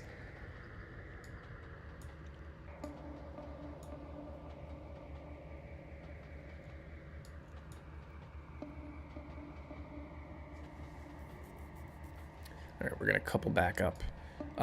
This route, I mean, any routes that I can release on my website will, you know, going forward will be released on my website. That's my goal, because I have the most control over them.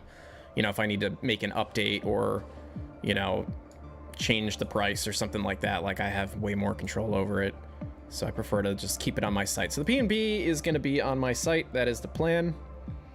once it's released. But you know, when the time comes, you'll know, because I'll have a video to go along with it when it comes out, when it's released. Obviously, there'll be a big post on Facebook and wherever else to get you guys attention, so that you guys know that it's available for purchase and where to get it and how to get all the dependencies and everything else with it. But I plan on spending a lot of time, you know, doing QC to make sure that as much, you know, that there's not going to be any problems when you go to install it. There's not going to be, you know, missing dependencies or things that are payware or, you know, vaporware or anything like that. Like, I am going to spend a lot of time doing QC to make sure that it's as flawless as possible. You know, I mean, I don't know, it's, the goalpost seems to be moved quite frequently, you know, with these game updates. So things change, you know, before you even get the chance to catch up to the last thing that changed.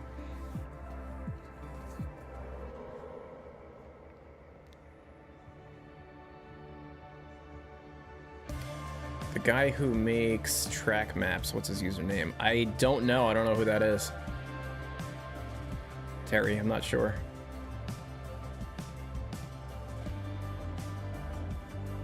All right, we got to get this train back to the yard, and then we're going to call it quits.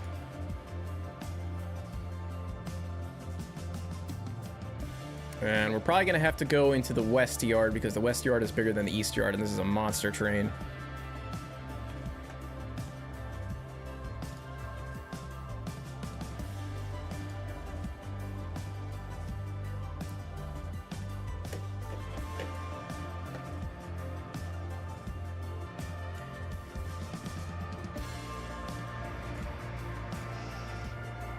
Here's your railfan spot if you want to watch them switching out the paper mill and stuff.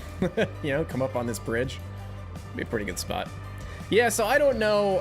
You know, I think some of you guys will comment, I'm sure, on the operations of this. This doesn't quite feel right to me. I think that it would make more sense for a eastbound going up to Grafton to pick up these cuts of cars, bring them up to Grafton, they can get sorted in Grafton, and then, you know, sent on their way from there. I don't know how we can get cars into here. I guess maybe also an eastbound could have a cut of cars stop on the main and just drop them off. We'll have to do that next time.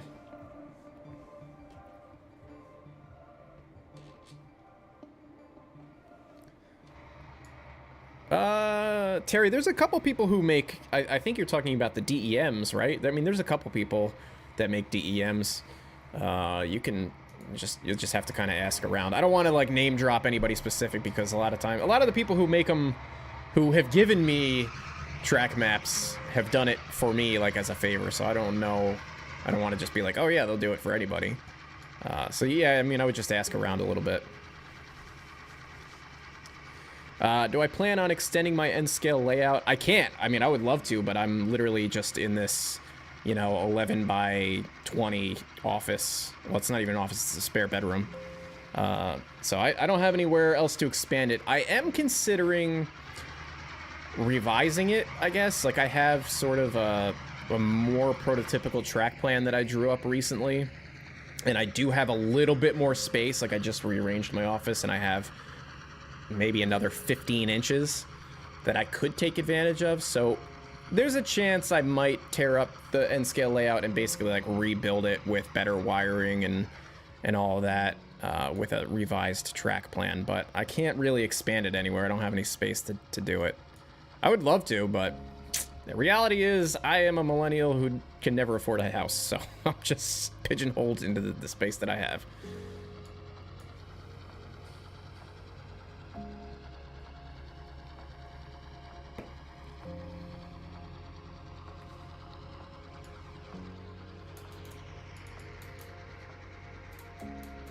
Oh yeah, this is a nice size train here for P&B standards. I don't even know, this isn't even gonna fit in the west yard either, I don't think. We're gonna have to double it. But that's fine.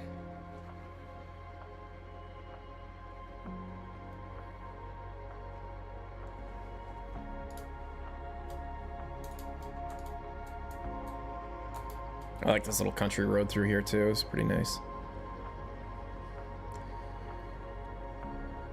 What DCC system am I using? I've got a, what is it, a power cab? That's all I need. I mean, it's just me. I've got like 3 engines.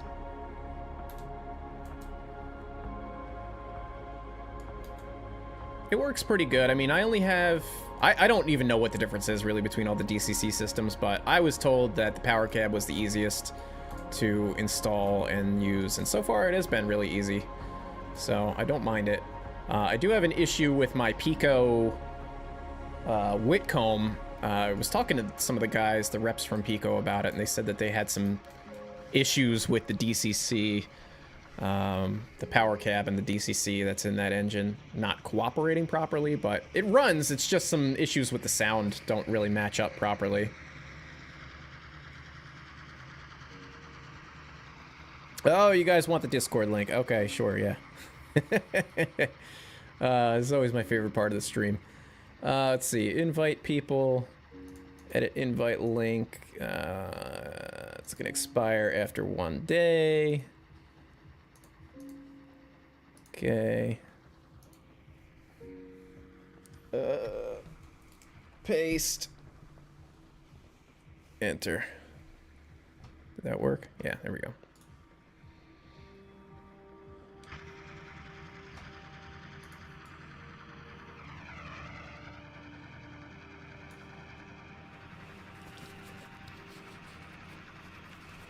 Probably should zip up ahead and line up our...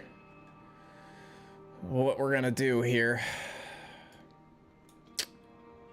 What do I want to do?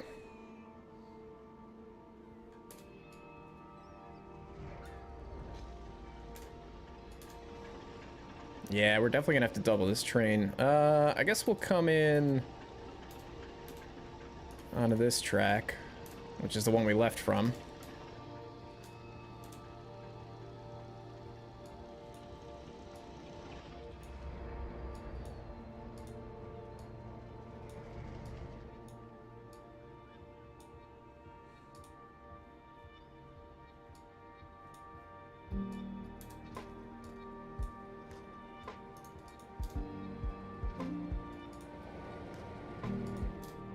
Really should have had a proper arrival departure track or two here, but it's all right.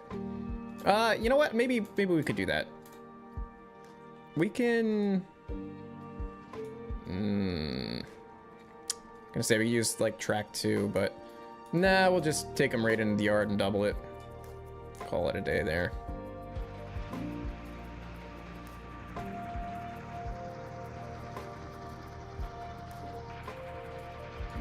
Yeah, I could drop half of it on the east side and half on the west side. That is true, but...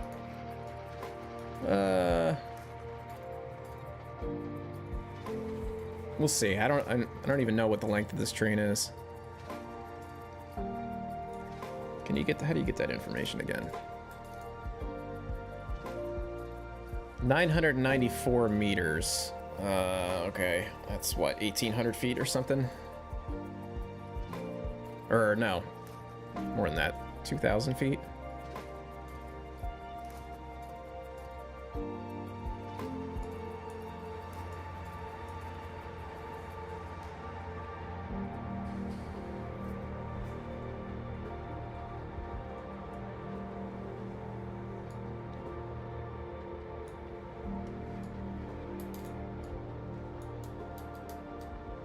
Oh, I gotta fix these power lines. I didn't realize they went into the road like that. Whoops.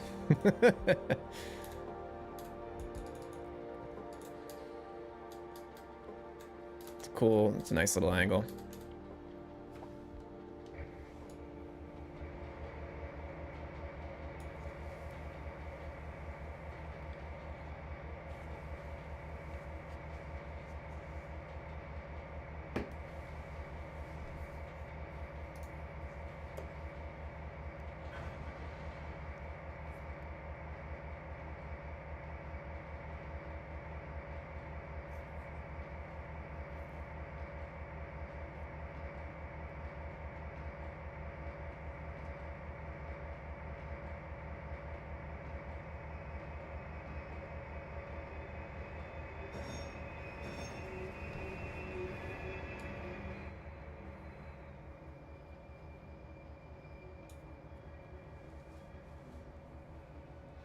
Yeah, I'll have to, I don't even know how I'm gonna sort this and break it down. Looks like a good chunk of this probably will be going to Allegheny. We got a pretty good chunk that's gonna go to Grafton. Yeah, I mean, that'll be fun to sort through in the yard. I like doing yard switching.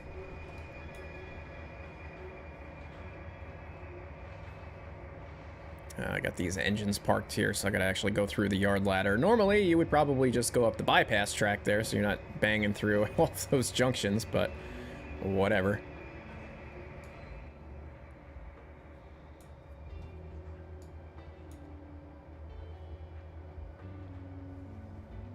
Nice big train snaking its way in. That's pretty cool. Love that.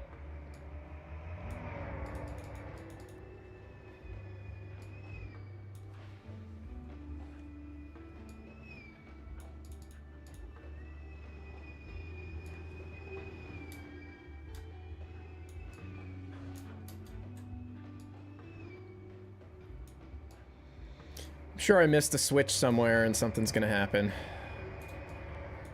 It's the end. It's the end of the session. It's the end of the operating session, so this is where I screw up and derail. Or, you know, end up on a switch track that I don't want to be on.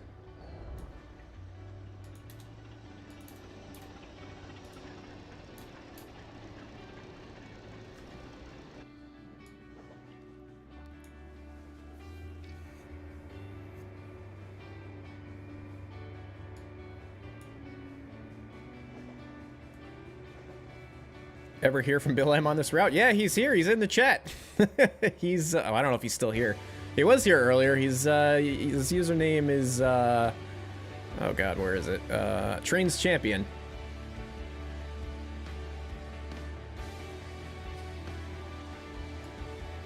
Oh, thanks, about the Spencer route. Yeah, that was a fun one. I enjoyed doing that. Does Amtrak go through this route? Yes, I guess. Yeah. I mean, yeah. There's a couple passenger stations through here. This being the main one.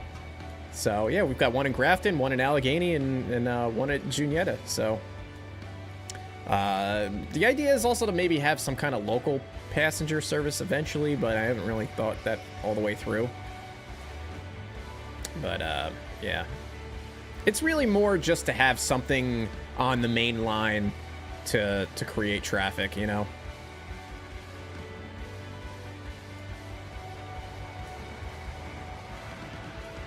Yeah, I'm really looking forward to redoing Allegheny. It's not bad, but it's not good either. You know what I mean? Like, this whole back area here, like, I look at this and I cringe. I'm just like, why did I just leave this? You know? But I don't know. This whole city, it's just sort of like splattered down. It could be so much better. I can make it so much better. I can fix it. And I'm gonna. Phase 3. Phase 3 will be all the fixes on Phase 1.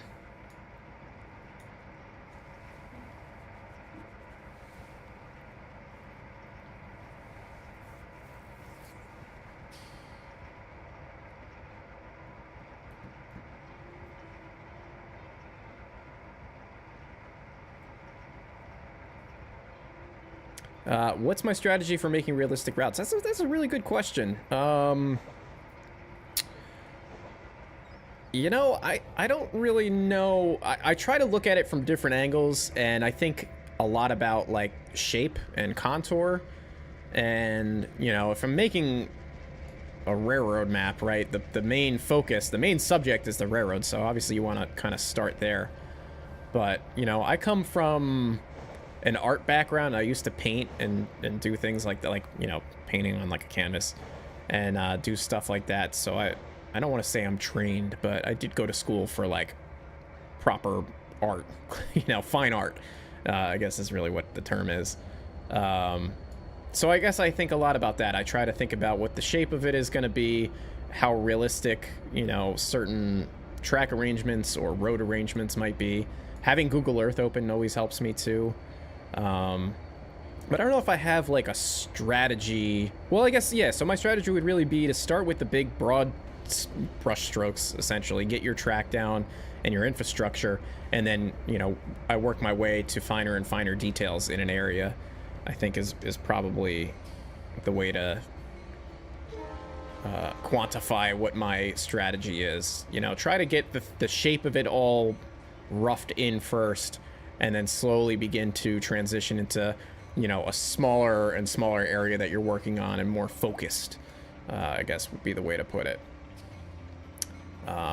You know, for me at least, like if I try to think about a big area and I'm trying to get it, you know, as realistic as possible or something like that, I can get very overwhelmed with that idea. Like, oh, I have to make this perfect, or I have to, you know, I have to get this whole thing covered. So like breaking it up into bite-sized pieces, like, you know, think about how my videos are formatted. You know, it might just be, hey, we're going to do the paper mill today, or we're going to do this industry today. So just sort of like focusing in on one thing instead of all of the things has always helped me really actually get things done, because you're at least getting a sense of accomplishment that you're, you know, building something to completion. And then I feel like as soon as I get that area done and I'm comfortable with it, then I feel more comfortable with moving on to another area. But I still feel accomplished, you know? So, you know, that's just my way of kind of attacking it. Each scene or each area to me is its own canvas. You know, it's its own art project to spend some time and focus in on, you know? Or something like the DBEV, the Drybrook route. The whole route was my art project. That was all me, you know? That was a real distillation of my own life's experiences and like what my world looks like to me, you know what I mean, between the city and the country, and, you know, just how it was laid out and everything like that was really like a reflection of myself. So that was a totally different project. I knew what I wanted to do with that. It was inspired by the Catskill Mountain branch that I grew up near and my grandfather worked on, you know, so there was a lot of that involved. But like if I'm doing something like the P&B, you know, each section is its own canvas that I kind of focus on and try to like see through to completion before I move on to the next section.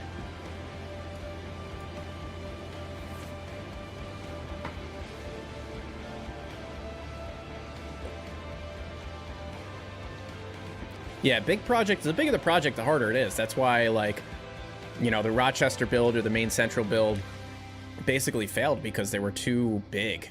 And there's just too much to try to cover for one person. You know, if you look at a game like Red Dead Redemption 2 or GTA or, you know, Cyberpunk or whatever, it's what is it called? Is it Cyberpunk? Yeah. You know, games like that have multiple hundreds of people that are chipping away at different aspects of, you know, the map itself. So we don't have that luxury right now, you know, with trains. So when you're doing a big project, you're doing it all, and that could get really overwhelming, or you could burn you out. You could just lose interest in it because it's just exhausting. Wow, we might actually fit in here. No, we're not going to fit. There's no way. No, it's going to be close, though. Oh, I should probably check the alignment up here, too.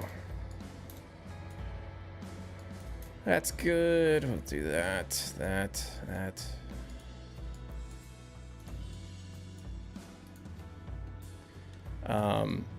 But yeah, I mean, it's really easy on a big project. I mean, I would say the P&B is at the limit of my personal abilities. I don't think I could do anything larger. The P&B is like 40 miles long, if you're not even counting like the branch lines or anything like that. But that is the absolute limit of my personal ability to, I think, like see a project through to completion. And I feel like I'm only just barely there with this one. Just barely, you know?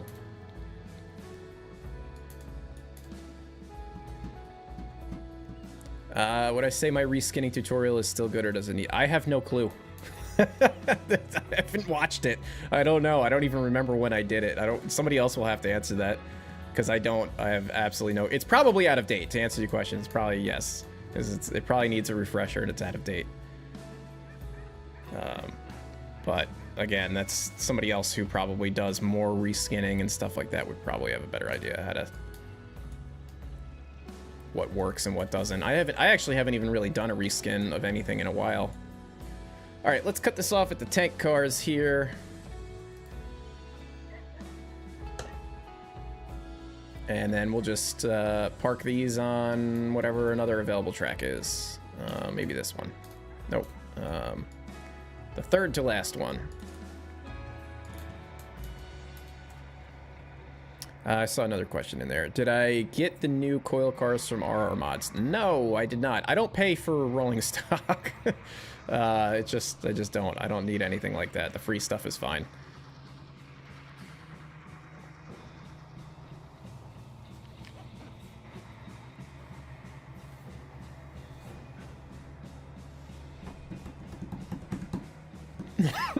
What is my plan in this year? I mean, after the P&B is done, I really don't know. I started to go back recently and update my Union Terminal little mini model railroad. Just kind of for fun, and also it's not really like on my website or anything. So I was thinking about going back and updating some of those things. The Union Terminal, Needles, and the Dayton and Troy. I think I'd like to get those updated for Trains 22 and get them either up on my site or I might sell them through N3V for, you know, as a model railroad map. But I haven't made any decisions on that. But other than that, I don't really know what the rest of this year is going to bring. I don't know how many more videos I have in me either. I guess is also like a good question or a good time for me to answer that. I don't know if I'm gonna continue to make like a lot of videos.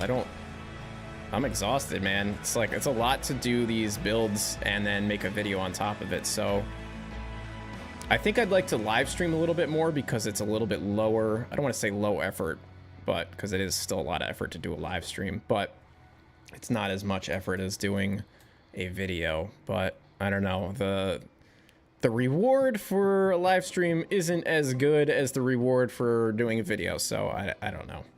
I might just be, you know, a little burned out right now, so I don't know.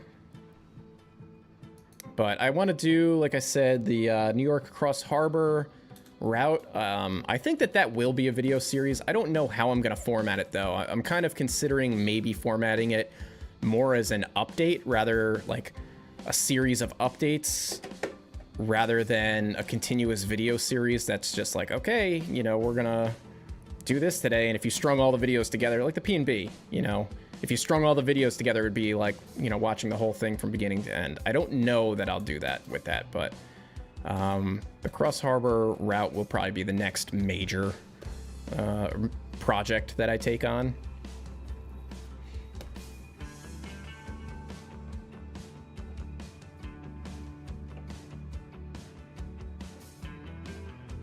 Yeah, the DLS is not really known for having like a lot of quality routes on there either. So, and you don't know what you're getting yourself into.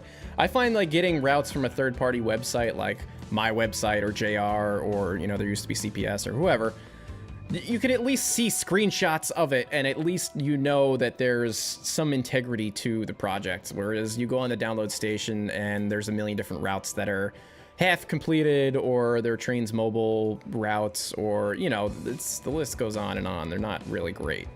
So it's a little bit easier to go to a third-party site. You can look at who made it. There's at least some accountability to it. You can look at screenshots and see if you actually want to buy it or download it.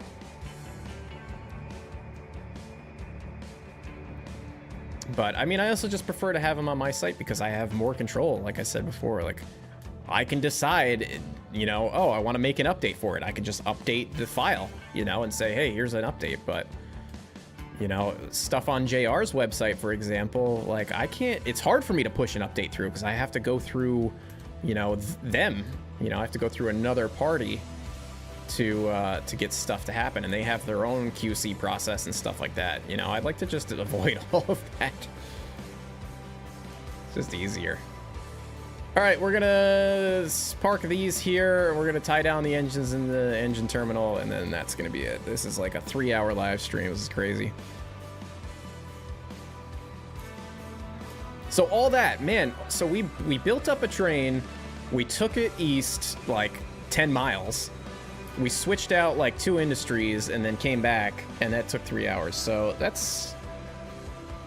And we're still not even done, you know. These cars would really need to be classified. You know, you'd have a yard job classified as these cars.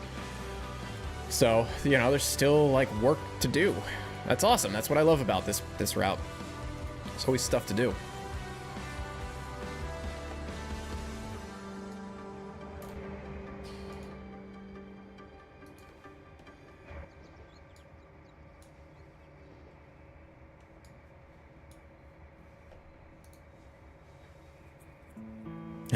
Thanks, Willie's. Return train to yard and tie down task complete.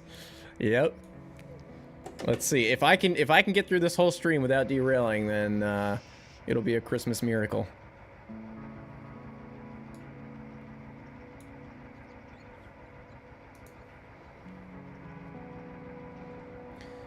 Union Terminal, it is on the download station. It's just not it's not on my website. It's also really dated. If you get the one on the download station. Hudson Western is on my website. You could buy it there.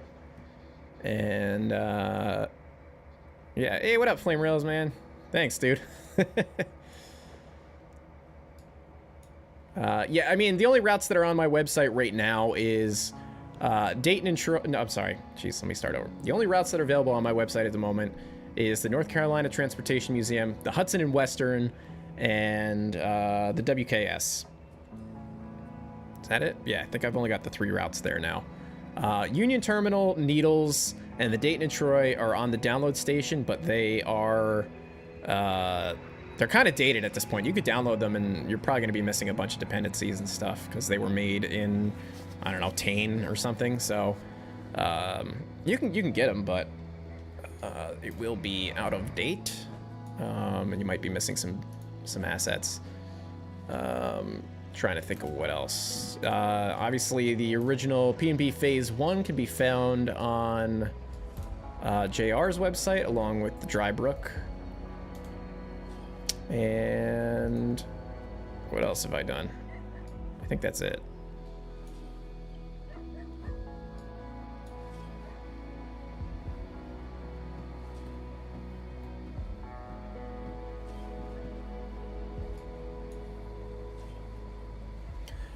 God, I hate these headphones.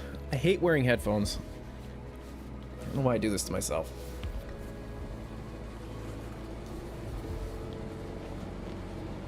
Although it is kind of nice. Without the headphones, then I just really feel like I'm talking to myself. It's kind of weird. I get really self-conscious.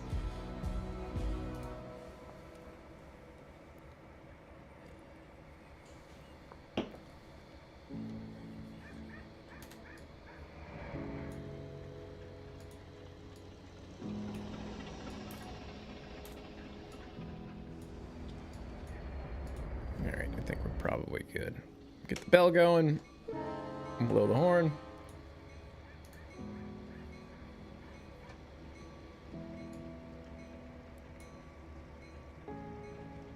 This would be a really cool spot, like in real life.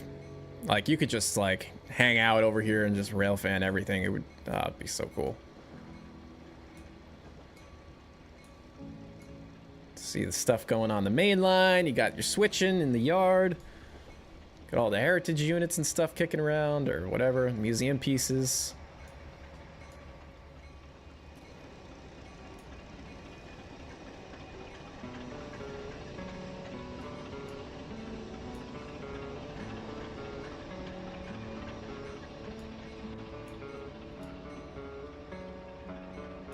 I mean, hell, I wouldn't mind living in Allegheny City, man. One of these apartments right here, whew. That'd be awesome.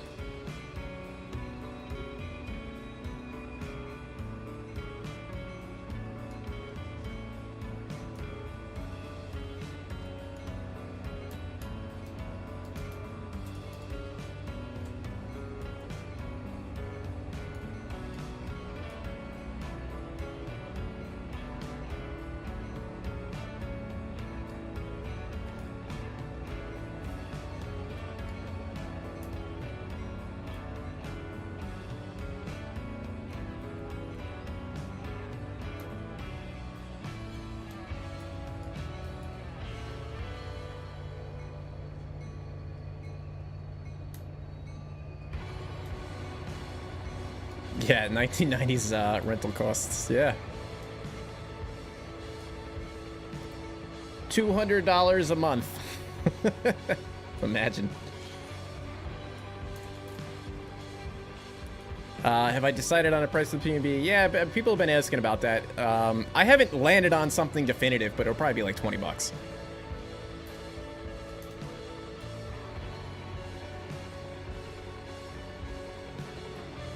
But again, I'm still trying to figure that out exactly.